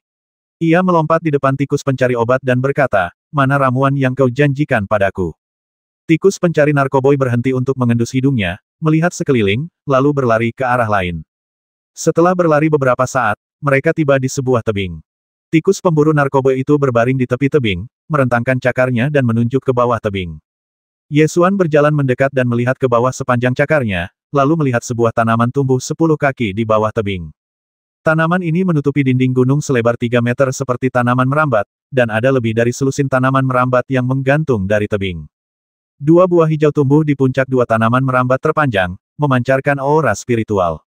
Buah roh hijau. Ye Xuan segera mengenali bahwa kedua buah ini adalah buah Qingling yang tercatat dalam Jiushu Ling Chaolu. Buah Qingling adalah sejenis buah spiritual. Energi spiritual yang terkandung di dalamnya sangat murni. Tidak perlu dimurnikan menjadi pil sebelum dapat dimakan. Buah ini sangat membantu latihan para prajurit dan memiliki efek menjernihkan pikiran serta meningkatkan penglihatan. Ye Xuan segera ingin turun dan memetik buah Qingling. Namun baru saja ia melangkah, celananya sudah dicengkeram oleh tikus pemburu narkoba itu. Sambil menunduk melihatnya, saya melihatnya merentangkan cakarnya dan menunjuk ke puncak tebing di seberangnya. Ye Xuan mendongak dan samar-samar melihat sarang burung besar di atas tebing seberang. Seperti yang diharapkan, semua hal yang baik ditempati oleh monster. Ye Xuan mengamati sebentar dan hanya melihat sarang burung, tetapi tidak ada burung besar. Dia juga tidak tahu monster macam apa itu. Pada saat itu, seekor ular besar berwarna coklat kemerahan muncul di tebing. Seekor ular piton ibel batu darah tingkat 5 tingkat Qiwu. Ye Xuan segera mengenali ular piton ibel ini. Ular ini tercatat dalam atlas 10.000 binatang. Ular piton setan batu darah memanjat menuruni tebing, bergantungan di pohon yang tumbuh di tebing, dan merangkak menuju buah roh hijau. Jelaslah bahwa target ular piton batu darah adalah buah Qingling. Buah rohani yang begitu berharga akan sia-sia jika dimakan oleh ular piton jahat ini. Ye Xuan mencengkeram sarungnya erat-erat, bersiap membasmi ular piton ibel dan mengambil buah kingling. Tepat pada saat ini, dari atas awan terdengar suara elang yang membelah langit. Saat mendongak, kulihat titik hitam menukik turun dari awan. Dalam beberapa tarikan napas, titik hitam itu menukik turun dari tebing, dan dapat terlihat jelas bahwa itu adalah seekor burung besar berwarna biru tua, yaitu Storm Thunder Eagle, monster Kiwu tingkat keempat. Storm Thunder Eagle menukik turun seperti meteor dengan kecepatan yang sangat cepat. Angin yang diciptakan oleh sayapnya memotong dinding batu, meninggalkan bekas luka yang dalam, dan akhirnya menghantam Blood Rock Python dengan suara bang. Ular piton batu darah mengeluarkan desisan tajam, melingkar di tebing, dan bertarung melawan elang badai guntur. Storm Thunder Eagle berputar di udara dan menukik ke bawah lagi, mencengkeram titik vital Blood Rock Python dengan cakarnya. Ular piton batu darah menggelengkan kepalanya dan menyerang dengan ganas, ekornya berayun sangat keras hingga tebing berguncang. Elang mengalahkan ular piton, ini adalah hukum alam. Akan tetapi, Storm Thunder Eagle hanyalah monster tingkat keempat, sedangkan Blood Rock Python telah mencapai tingkat kelima. Terdapat kesenjangan yang tidak dapat diatasi dalam kekuatan keras karena perbedaan satu level. Storm Thunder Eagle hanya dapat melawan Blood Rock Python, yang satu level lebih tinggi, karena keunggulan musuh alaminya. Jika tidak, ia akan langsung ditelan pada pandangan pertama. Sisik ular piton batu darah terlalu keras. Elang badai guntur menukik beberapa kali tetapi tidak mampu mematahkan sisik ular piton batu darah itu. Lambat laun, Storm Thunder Eagle merasakan perbedaan ketinggian, lalu dengan raungan yang dahsyat, ia terbang kembali ke sarang elang di puncak tebing. Ular piton batu darah menolak melepaskan elang badai guntur. Ia memanjat batu, mengejar sarang elang, dan bersiap menelan telur elang badai guntur. Demi menjaga telur di sarang elang badai guntur menolak menyerah dan bertarung dengan ular piton batu darah di sarang elang. Setelah kehilangan keunggulan di ketinggian, Storm Thunder Eagle akhirnya dikalahkan oleh Blood Rock Python. Ular piton batu darah melilitnya, mengencangkannya terus-menerus hingga ia mati lemas, lalu membuka mulutnya yang berdarah dan perlahan-lahan menelan elang badai guntur ke dalam perutnya sedikit demi sedikit. Sulit bagi ular piton untuk menelan mangsanya dengan cepat, meskipun itu adalah monster tingkat kelima, kecepatan menelannya tidak cepat. Melihat ini sebagai kesempatan yang baik, Ye Xuan segera menggunakan keahliannya untuk naik ke puncak gunung dengan berjalan menaiki tebing. Ular piton batu darah telah menelan elang badai guntur ke dalam perutnya dan hendak mencari batu untuk melingkarinya guna menghancurkan tulang-tulang elang badai guntur dan kemudian mencernanya secara perlahan. Sebagai monster, ia memiliki kepekaan yang tinggi terhadap bahaya. Saat Ye Xuan muncul, ular piton batu darah merasakan bahaya. Ular piton apapun akan mengalami perut bengkak dan kesulitan bergerak setelah menelan mangsa besar. Ular piton sedang dalam kondisi terlemahnya saat ini. Begitu bertemu musuh alami, ia bahkan tidak akan mampu melawan. Namun, jika ular piton sudah menjumpai situasi seperti ini, maka ia akan mempunyai cara untuk mengatasinya, yaitu dengan segera memuntahkan mangsanya dan melawan musuh yang kuat tersebut. Ketika ular piton batu darah menyadari kehadiran Ye Xuan, ia segera memuntahkan elang badai guntur yang baru saja ditelannya, lalu melingkari pilar batu, membuka mulutnya yang berdarah, dan mengeluarkan suara mendesis yang ganas. Ye Xuan awalnya ingin mengambil tindakan ketika ular piton setan batu darah telah menelan mangsanya dan tidak dapat melawan, tetapi dia tidak menyangka ular piton setan batu darah akan bereaksi secepat itu. Pada saat ini, bulu Storm Thunder Eagle tertutupi cairan lambung lengket Blood Rock Python. Ia sudah tidak bisa diselamatkan lagi, tetapi ia belum mati, dan kedua cakarnya yang besar menendang dengan lemah dua kali. Ye Xuan berjalan mendekat, menatap mata Storm Eagle, mengulurkan tangannya dan berkata, "Jadilah roh bela diriku, dan aku akan membalaskan dendamu." Elang badai petir akhirnya menutup matanya, dan jiwa binatangnya terbang ke dalam dantian Ye Xuan, berubah menjadi jiwa bela diri. Ia melebarkan sayapnya dan meraung, tampak sangat agung. Ye Xuan sedikit merasakan kekuatan jiwa bela diri elang badai guntur, segera menghunus pedangnya dan menyerbu ke arah ular piton setan batu darah, mewujudkan jiwa bela diri elang guntur, melompat ke atas, dan menyerang dengan 9 pedang angin dan guntur. Pedang itu melesat secepat guntur dan menusuk mata ular piton ibel yang berurat darah itu. Oh! Ular piton batu darah menjerit melengking, mengayunkan kepalanya dan menyerang dengan ganas, darah menyembur keluar dari mata kanannya seperti air mancur. Ye Xuan menggunakan roh bela diri elang petir dan keterampilan tubuhnya untuk menghindar. Wah!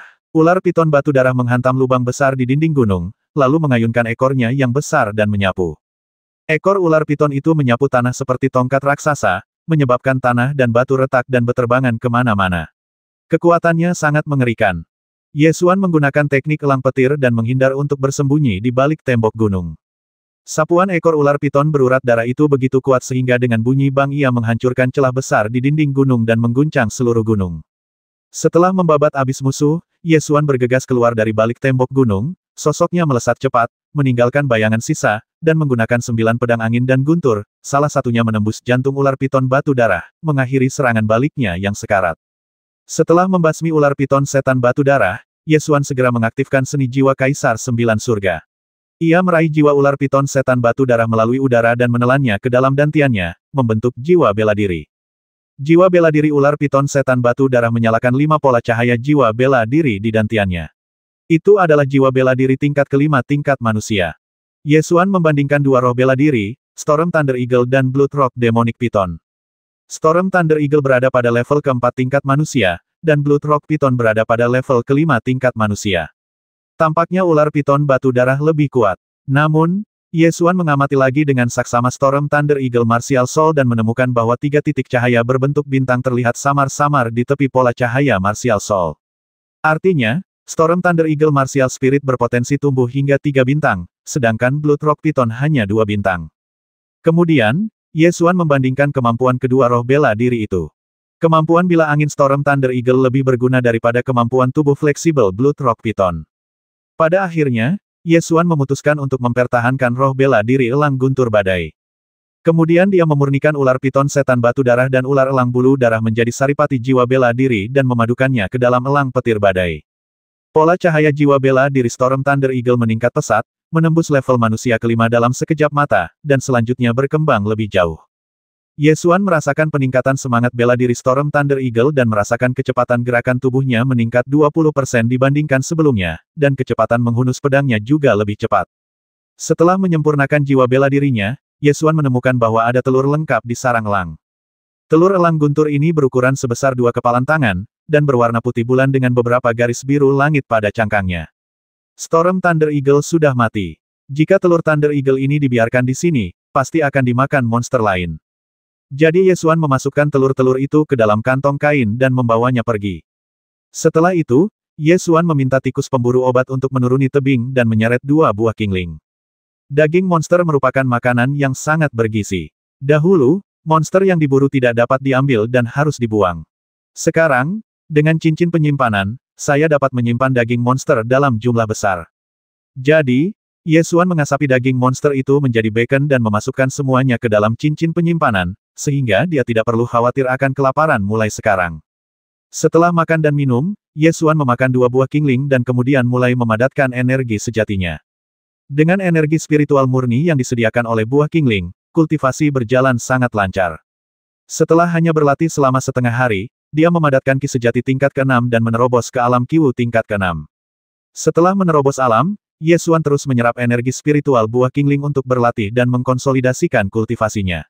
Setelah berlatih semalam suntuk, tingkat kultivasinya meningkat ke tahap tengah alam Qiwu tingkat ke-6.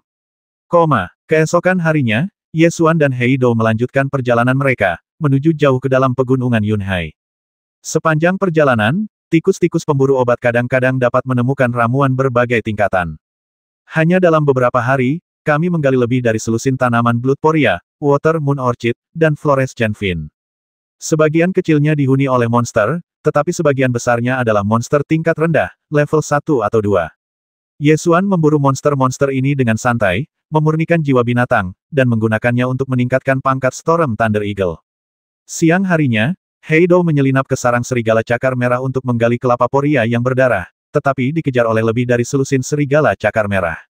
Si kecil berlari ke sana kemari, tampak sangat malu, tetapi selusin serigala cakar merah tidak dapat menangkapnya.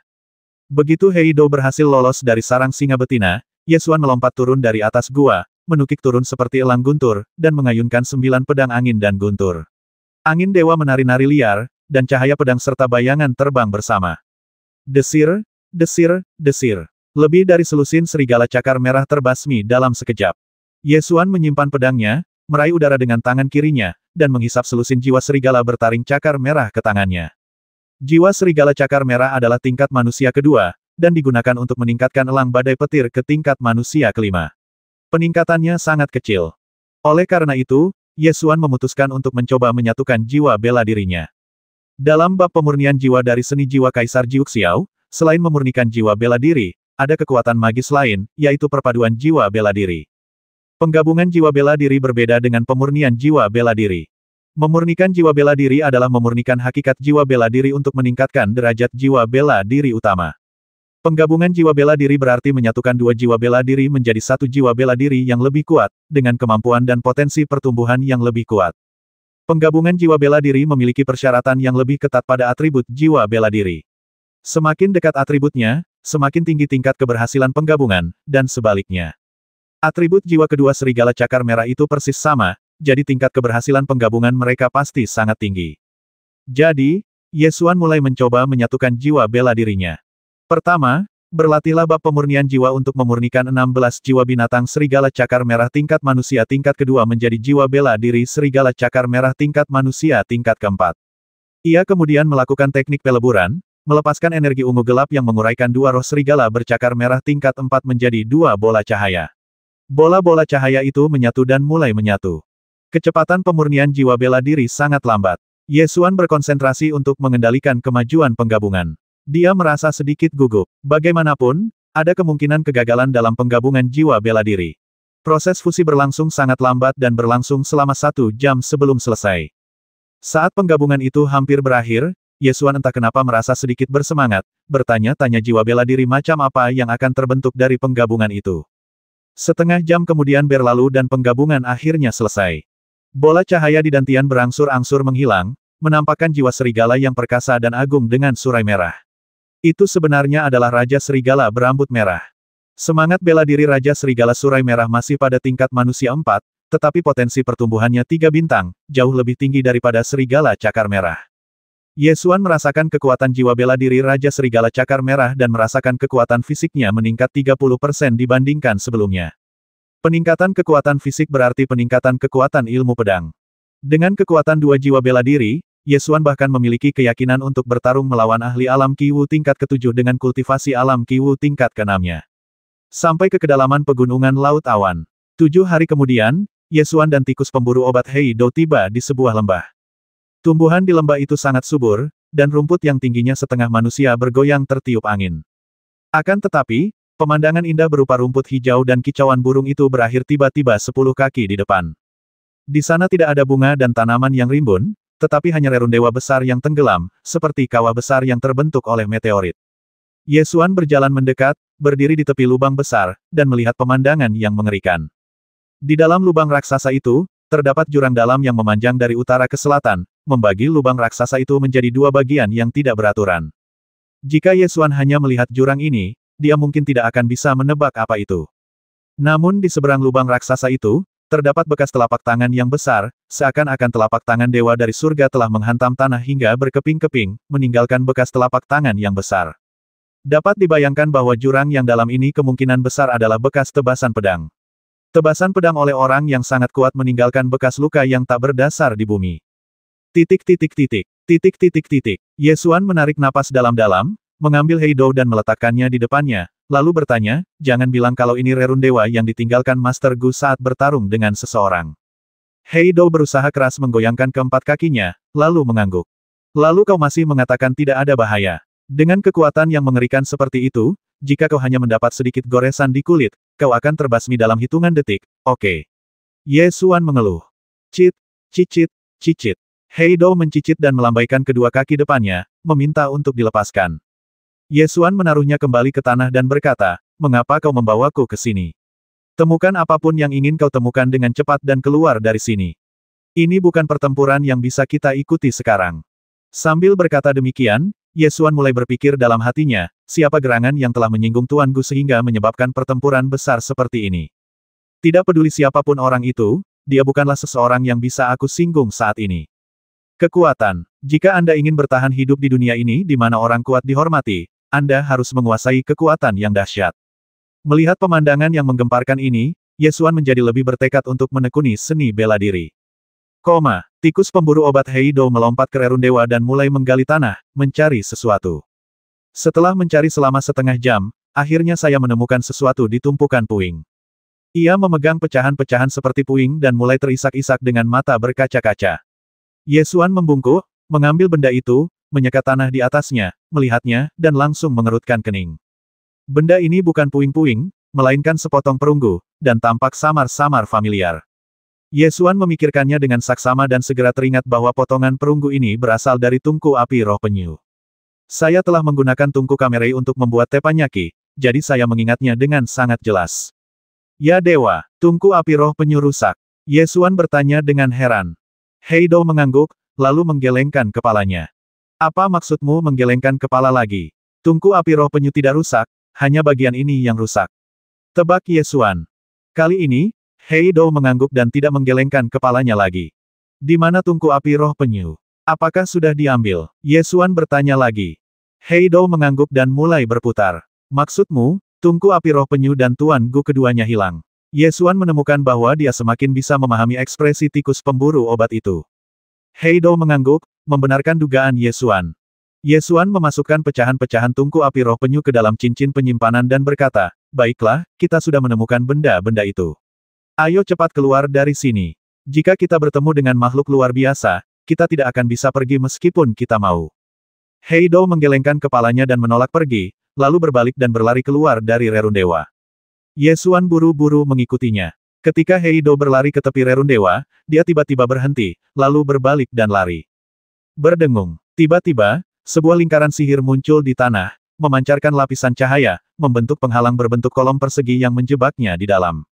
Kacang hitam menghantam penghalang berbentuk kolom persegi dan terpantul kembali. Ketika Ye Xuan melihat Heido terperangkap dalam penghalang formasi, dia tidak terburu-buru maju. Sebaliknya, dia menggenggam erat pedang baja berpola naga dan menatap ke atas penghalang dengan waspada. Langsung bertemu dengan tatapan berbahaya. Di sudut atas di atas penghalang, berdiri sosok yang mengenakan jubah abu-abu dan putih. Jasad lelaki itu disembunyikan di dalam jubah abu-abu putih, dan kepala serta wajahnya ditutupi tudung, sehingga wajahnya tidak terlihat jelas. Ada sebuah tanda di pinggangnya, yang memantulkan cahaya perunggu di bawah cahaya penghalang. Ye Xuan samar-samar ingat bahwa ada rumor tentang token perunggu semacam ini. Itulah token pembasmi dari Blood Killing Pavilion. Pavilion pembasmi darah adalah anisasi pembasmi paling misterius dan terkenal di benua Kyushu. Di pasar seni bela diri di setiap sudut benua, ada legenda tentang pavilion pembasmi darah, tetapi sedikit orang yang mengetahui kisah sebenarnya di balik pavilion pembasmi darah. Karena mereka yang tahu telah terkubur di dalam tanah.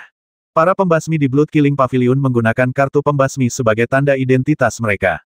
Medali perunggu berarti orang ini adalah pembasmi medali perunggu dari pavilion pembasmi darah.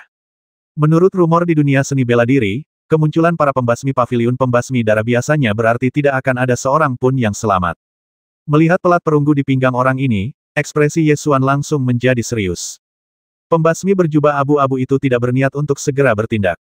Dia berdiri di sudut atas tirai cahaya penghalang berbentuk kolom persegi, tidak bergerak, hanya jubah di bawahnya yang bergoyang lembut tertiup angin. Berdecit, berderit, berderit. Heido merasakan bahaya dan menjulurkan cakarnya untuk menggaruk penghalang dengan panik. Saat rasa krisis tumbuh, tubuhnya mulai berubah, dari bentuk yang gemuk dan imut menjadi bentuk yang sangat ganas. Telinganya mulai tumbuh lebih panjang dan cakar tajam tumbuh di anggota tubuhnya, dan ekornya tumbuh lebih panjang. Ia berubah dari seekor marmut gemuk menjadi monster hitam yang ganas.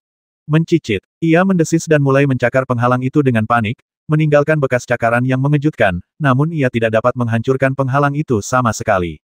Ye Xuan baru saja hendak berbicara ketika dia tiba-tiba merasakan aura mengerikan datang dari belakangnya. Ye Xuan dengan cepat mundur 3 langkah ke samping, berdiri dalam posisi segitiga, dan melihat ke belakangnya. Aku melihat sosok berjubah hitam berjalan perlahan di belakangku. Kecuali warna jubahnya, dia sama persis dengan pria berjubah abu-abu di atas penghalang. Siapa kamu? Ye Xuan bertanya dengan suara berat. Orang yang mematikan, jawab lelaki berjubah abu-abu itu. Pria berjubah hitam itu berkata, anak ini memiliki wajah yang sangat lembut. Aku akan bermain dengannya cukup lama dan kemudian aku akan membasminya. Pavilion pembasmi darah, pembasmi bermedali perunggu. Ye Xuan bertanya ragu-ragu. Benar sekali, pavilion pembasmi darah, 2 roh jahat dari surga dan bumi. Sekarang setelah kau mendengar tentang mereka, dengarkan saja aku. Ketika aku sudah cukup bersenang-senang, aku akan membuatmu mati tanpa rasa sakit. Pria berjubah hitam itu menjilat bibirnya dan tertawa aneh. Ye Xuan langsung teringat pada rumor itu. Setan kembar langit dan bumi, para pembasmi pavilion pembantai darah, adalah 2 orang pria, satu berwarna abu-abu dan satu berwarna hitam, langit berwarna abu-abu dan bumi berwarna hitam. Kedua orang itu selalu muncul bersama dan menghilang bersama. Apakah keluarga Huangfu mengirimmu ke sini? Ye Xuan menebak sambil mengerutkan kening. Keluarga Huangfu yang mana? Aku belum pernah mendengarnya. Disaksing berkata dengan nada bercanda sambil memutar sabit rantai di tangannya. Bukan keluarga Huangfu. Satu-satunya orang yang bisa dipikirkan Ye Xuan yang menaruh dendam padanya adalah keluarga Huangfu. Kalau bukan keluarga Huangfu, siapa lagi? Dengan kata lain, target mereka bukanlah diri mereka sendiri. Mata Ye Xuan sedikit menggelap saat dia menatap Hei Dou yang menggigit penghalang dengan ganas, dan bertanya, jadi, targetmu bukan aku. Tentu saja bukan kamu. Aku hanya ingin menangkap benda kecil ini. Kamu adalah keuntungan yang tak terduga. Disaksing menjilat bibirnya dan berkata dengan gembira. Itu hanya kelinci percobaan. Apakah paviliun pembasmi darah perlu mengambil tindakan? Ye Xuan terus menguji. Ini bukan kelinci percobaan biasa. Hadiahnya lebih tinggi daripada hadiah para jagoan dalam daftar buronan. Bagaimana bisa ini biasa saja? Bintang jahat bumi tertawa aneh. Tian Shaxing tampaknya tidak tertarik membuang-buang waktu, dan berkata dengan dingin berhentilah bicara omong kosong dan langsung ke intinya. Jika kamu sedang terburu-buru, bawa saja benda kecil itu dulu. Aku masih punya banyak hal yang harus dilakukan. Disaksing perlahan berjalan ke arah Ye Xuan, menatap Ye Xuan dengan matanya yang tersembunyi di balik jubah, dan menjilati bibir atasnya dengan lidahnya yang basah, tampak sangat bersemangat. Tian Shaxing mendengus tidak senang dan bersiap menyingkirkan penghalang formasi. Bintang jahat duniawi berjalan ke arah Ye Xuan dengan ekspresi gembira. Ye Xuan mengeluarkan pedang baja berpola naga dengan suara dentang. Set, bintang jahat duniawi itu menempelkan jarinya di mulut dan membuat gerakan pelan, lalu menasihati seperti seorang psikopat, jangan melawan, aku tidak bisa mengendalikan kekuatanku dengan baik, aku akan menghajarmu hingga berkeping-keping. Mata Ye Xuan terfokus, dia segera menghunus pedangnya dan menusuk bintang jahat duniawi, cahaya pedang itu secepat guntur. Bintang jahat bumi mengayunkan rantai di sekeliling pedang dan langsung berteriak marah, sudah kubilang jangan melawan. Kenapa kau harus melawan? Kenapa? Setelah dia selesai mengumpat, dia mengayunkan sabitnya dan menebas. Ye Xuan dengan cepat menghindar ke samping. Sabit itu melintas 3 inci di depan Ye Xuan, dan dengan suara bang membelah pohon besar di belakangnya menjadi 2 bagian. Ledakan, pohon besar itu terbelah 2 dan tumbang dengan suara keras. Ye Xuan menarik kuat-kuat, berusaha menarik kembali pedang baja berpola naga itu, tetapi lawannya begitu kuat sehingga dia tidak bisa menariknya kembali dalam sekali gerakan. Bintang jahat bumi itu mengeluarkan raungan yang dalam dan melepaskan kekuatan jiwa bela dirinya. Rantai di tangannya menjulur dari pedang seperti gurita, melilit lengan Ye Xuan, dan dengan cepat merayapi seluruh tubuhnya. Sambil mengendalikan rantai, dia tertawa aneh, hei, kamu berada di level ke-6 alam Qiwu, kekuatanmu tidak sebanding denganku, jadi jangan melawan, hehehe. Itu belum tentu benar. Ye Xuan mendengus dingin, dan segera mengeluarkan kekuatan jiwa serigala dari Raja Serigala berambut merah. Dia menggoyangkan lengannya dengan keras, melepaskan rantai, lalu meluncur mundur sejauh 3 kaki. Semangat bela diri tipe kekuatan. Itu tidak berguna, bahkan jika kekuatanmu dapat menyaingi kekuatanku, kecepatanmu pasti tidak akan mampu mengimbangiku. Bintang jahat bumi itu bergerak, dan dalam sekejap mata dia berada di sisi kiri Ye Xuan, mengayunkan rantai dan melilit leher Ye Xuan. Ye Xuan sudah siap. Dia mengepalkan tangan kirinya dan melepaskan kekuatan kedua dari jiwa bela dirinya. Kecepatan elang Storm Thunder Eagle merasuki seluruh tubuhnya, menyebabkan kecepatannya melonjak beberapa tingkat. Ye Xuan bergerak dan melesat bagai kilat, seketika menghindari rantai bintang jahat bumi. Jiwa bela diri ganda. Seru Disaksing terkejut, tidak buruk juga bakatnya, tapi sayang sekali, aku hanya suka menyiksa dan membasmi para jenius, hehehe. Saat dia berkata demikian, dia mengayunkan 8 rantai, mencekik Ye Xuan bagaikan seekor gurita. Ye Xuan terbang mundur, menginjak batang pohon besar, melangkah ke puncak pohon dalam 3 langkah, lalu menendang kakinya, melompat ke atas, dan menukik ke bawah menuju bintang jahat bumi seperti seekor elang. Dia menghadapi rantainya tanpa menghindar atau menghindar, dan menyerang dengan 9 pedang angin dan petir. Dentang, sosok Ye Xuan langsung terbagi menjadi puluhan bayangan, dan cahaya pedang mekar di bayangan tersebut. Jurus menusuk pedang, jurus pemecah angin, jurus naga yang bangkit, jurus fuyao, jurus mengejar awan, jurus mengejar bulan, jurus menusuk matahari, tarian kamikaze. 8 gaya digunakan pada saat yang sama. Desir, desir, desir. Cahaya pedang memutuskan rantai, meledak menjadi rangkaian bunga api. Ding ding ding. Disaksing tidak menyangka akan melihat teknik pedang yang begitu mengerikan pada seorang prajurit di tingkat ke-6 alam Qiwu. Pupil matanya mengecil dan dia dengan cepat mengayunkan rantai untuk menghalangi cahaya pedang. Cahaya pedang itu sekuat bambu yang menerobos rantai pertahanan dalam sekejap dan menusuk tenggorokan bintang setan bumi. Tepat pada saat ini, sebuah tangan terentang dari samping dan dengan tepat menggenggam bilah pedang baja bercorak naga itu. Tak lain adalah Tian Shaxing. Saya harus membersihkan kekacauan ini setiap saat. Tian Shaxing mendengus dingin, meremas pedang baja berpola naga dengan tangan kanannya, dan bola api menyala di telapak tangannya dengan embusan. Warna api itu sebenarnya hitam. Ada titik-titik cahaya yang berkelap-kelip dalam kegelapan, yang kemudian menyalakan pedang baja berpola naga itu. Api hitam itu begitu kuat hingga mampu menyulut pedang baja berpola naga. Ye Xuan mengerutkan kening dan segera mengerahkan tenaga untuk menarik kembali pedang baja bercorak naga itu, lalu menancapkan pedang itu ke dalam tanah. Api hitam itu menyala di bawah tanah untuk waktu yang lama sebelum perlahan padam. Kekuatan api hitam ini begitu mengerikan hingga dapat menyala begitu lama di bawah tanah yang udaranya terisolasi. Setelah api hitam padam, Ye Xuan menghunus pedang dan melihatnya, dia tidak bisa menahan diri untuk tidak mengerutkan kening. Api hitam itu benar-benar membakar 5 lubang jari pada pedang baja berpola naga. Kalau saja pedang ini tidak terbuat dari baja berpola naga 1000 tempa, pedang itu pasti sudah terbakar sejak lama. Tian Shaxing mengangkat tangannya dan bersiap untuk menyerang lagi. Bintang jahat bumi itu segera berkata, biar aku saja. Aku ingin berurusan dengan orang ini. Anak ini bukan orang biasa, kamu tidak bisa menghadapinya. Aku akan menghadapinya secara langsung dan kemudian pergi dari sini, kata Tian Shaxing. Anak ini baru berada di tingkat ke-6 alam Qiwu. Kau akan menghajarnya habis-habisan jika kau menyerangnya, bantah di Shaxing.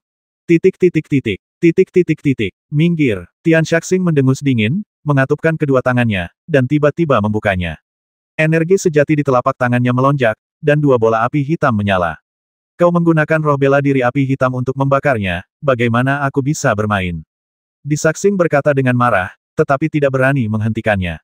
Ye Xuan menatap api hitam di tangan Tian Shaxing, dan hatinya tergerak ternyata ada roh bela diri api hitam. Jiwa bela diri api termasuk dalam jiwa bela diri 5 elemen. Ini adalah jenis jiwa bela diri yang sangat langka dan seringkali memiliki efek yang sangat ajaib. Kematianmu pantas dikenang karena kau bisa melihat api hitamku, kata Tian Shaxing dengan bangga. Api hitam menyala di telapak tangannya, memancarkan cahaya hitam yang sangat kontras dengan jubah abu-abu putihnya. Apakah kamu begitu yakin bahwa aku akan mati? Tanya Ye Xuan. Apalagi, apakah menurutmu aku akan tiba-tiba bersikap baik dan membiarkanmu pergi? Tanya Tian Shaxing bercanda. Kamu salah paham. Maksudku, kamu tidak bisa membasmiku. Ye Xuan juga bercanda. Hahaha. Tian Shaxing tertawa nakal dan berkata dengan nada menghina, apakah saudaraku yang tidak berguna itu memberikan ilusi kepadamu bahwa aku juga hanyalah orang yang tidak berguna di tingkat ke-6 alam Qiwu? Jika pembasmi perunggu dari paviliun pembasmi darah hanya memiliki kultivasi tingkat ke-6 alam Qiwu, dia pasti sudah lama mati di selokan. Jangan sebutkan bahwa aku menggunakan api obsidian hitam. Bahkan jika aku tidak menggunakannya, akan mudah untuk membasmimu. Sambil berbicara, dia membalikkan telapak tangannya dan melepaskan bola energi sejati yang terkondensasi seperti air, membentuk pusaran energi sejati di telapak tangannya. Ye Xuan menatap lekat-lekat energi sejati di tangannya dan merasakan ancaman besar di dalam hatinya. Hakikat sejati bukanlah kekuatan yang dapat dikuasai oleh alam Qiwu. Alam Qiwu memupuk ki sejati. Hakikat sejati adalah penghalang menuju alam Yuanwu. Alam Yuanwu adalah alam seni bela diri di atas alam Qiwu. Hanya dengan memadatkan ki sejati menjadi esensi sejati, seseorang dapat memasuki alam ini. Memadatkan ki sejati menjadi esensi sejati adalah puluhan juta kali lebih sulit daripada memadatkan ki sejati. Oleh karena itu, kekuatan seorang prajurit di alam Yuanwu tidak sebanding dengan kekuatan seorang prajurit di alam Qiwu. Ye Xuan menatap energi sejati di telapak tangannya untuk waktu yang lama dan menemukan bahwa energi sejati di telapak tangannya belum sepenuhnya terkondensasi dan masih ada tanda-tanda terurai menjadi ki sejati. Memadatkan pusaran energi sejati sama dengan memadatkan siklon, dan merupakan langkah pertama untuk mencapai alam Yuanwu. Awalnya, ia memadatkan pusaran energi sejati, tetapi tidak memasuki ranah Yuanwu. Sebaliknya, ia berada di antara ranah Qiwu dan ranah Yuanwu. Ia dapat dianggap telah melangkah setengah kaki ke ranah Yuanwu. Jika Anda ingin benar-benar melangkah ke alam Yuanwu, Anda harus memadatkan esensi sejati tingkat pertama dari pusaran esensi sejati. Esensi sejati tingkat pertama stabil dan pekat seperti air, dan tidak akan lagi terurai menjadi ki sejati. Energi sejati di telapak tangan Tian Shaxing masih terus terurai menjadi ki sejati, jadi dia belum benar-benar memasuki alam Yuanwu. Esensi sejati dapat diuraikan menjadi ki sejati. Kamu tidak berada di alam Yuanwu, kata Ye Xuan ringan.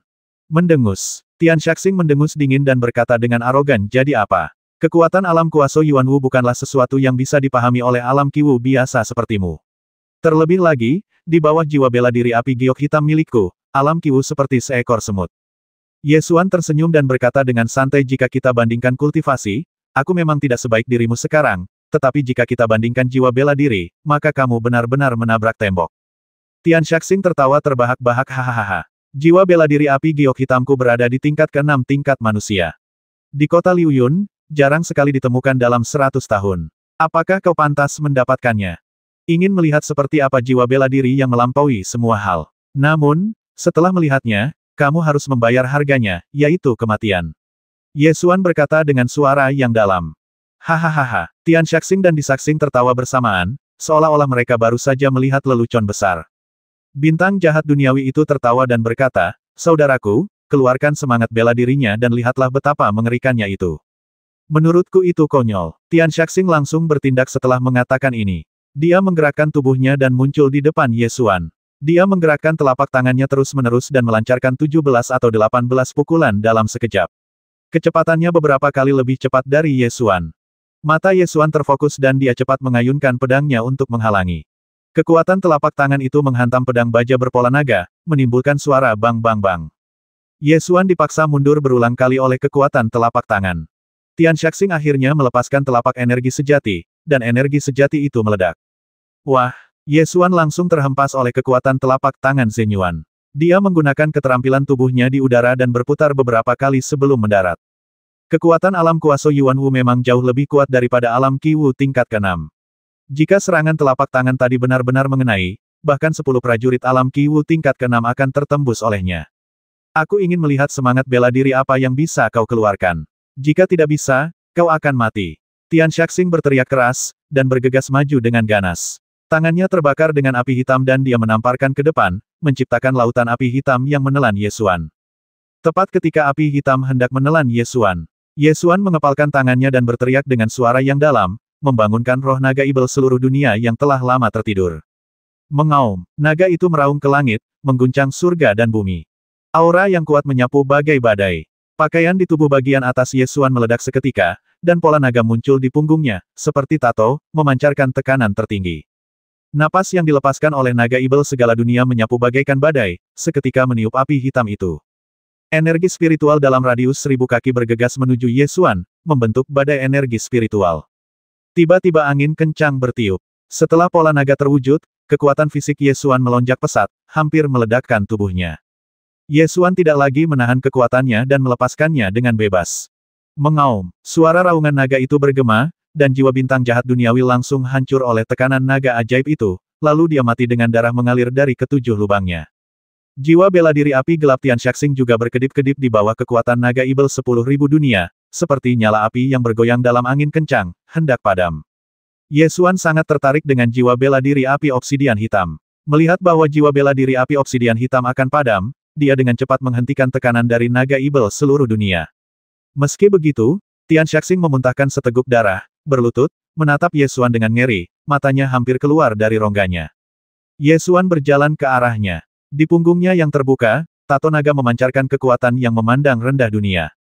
Sudah kubilang, meskipun aku melepaskan jiwa bela diriku, aku sendiri juga takut. Tapi, kalian tidak percaya padaku. Tian Shaxing sangat ketakutan hingga tidak bisa berkata apa-apa. Matanya dipenuhi aura mengerikan dari kemunculan naga ibel dari semua alam. Dia mengeluarkan suara enggan dari tenggorokannya dan perlahan jatuh ke tanah. Ye Xuan mengangkat tangannya dan meraih bola api hitam. Black Flame, roh bela diri 5 elemen. Roh bela diri yang langka ini kini ada di tangan kita. Ye Xuan mengerahkan kekuatan di telapak tangannya, memadatkan api hitam lebih ganas, memperlihatkan pola cahaya dari semangat bela dirinya. Benar saja, 6 lingkaran pola cahaya jiwa bela diri berbentuk api menyala, dan 4 titik cahaya berbentuk bintang dapat terlihat samar-samar dalam pola cahaya tersebut. Potensi pertumbuhannya juga bagus, lebih tinggi dibandingkan Storm Thunder Eagle dan Red Mane Wolf King. Jiwa bela diri juga terbang keluar dari tubuh bintang jahat duniawi. Ye Xuan meliriknya sekilas dan menemukan bahwa itu adalah jiwa bela diri cumi-cumi tingkat pribadi tingkat keempat. Dia memurnikannya dan menggunakannya untuk memperkuat api hitam. Setelah membasmi 2 pembasmi paviliun pembasmi darah, Ye Xuan memecah formasi dan menyelamatkan tikus pencari obat. Setelah Heido diselamatkan, Tubuhnya kembali menjadi bentuk bulat dan tidak berbahaya, sangat kontras dengan gambaran tikus ibel yang tajam tadi. Setelah Heido keluar, dia segera berlari ke hutan lebat di timur, menggali sesuatu dari gua tersembunyi, dan meletakkannya di depan Ye Xuan. Ye Xuan mengambilnya dan menemukan bahwa itu adalah sebuah surat giok, selebar 3 jari dan sepanjang setengah telapak tangan. Giok itu transparan dan jelas merupakan giok kuno berkualitas tinggi. Apa ini? Ye Xuan bertanya dengan santai. Pada saat ini, beberapa sinar cahaya tiba-tiba muncul di langit dan terbang menuju sisi ini. Ye Xuan mengerutkan kening dan menatap cahaya yang menjauh, sambil berpikir dalam hati mungkinkah aura naga ibel dari seluruh dunia yang aku lepaskan menarik orang-orang ini. Semua orang yang dapat mengendalikan cahaya terbang adalah ahli bela diri dengan kultivasi tinggi. Jangan sampai mereka ketahuan, kalau tidak akan ada masalah yang tak ada habisnya. 30.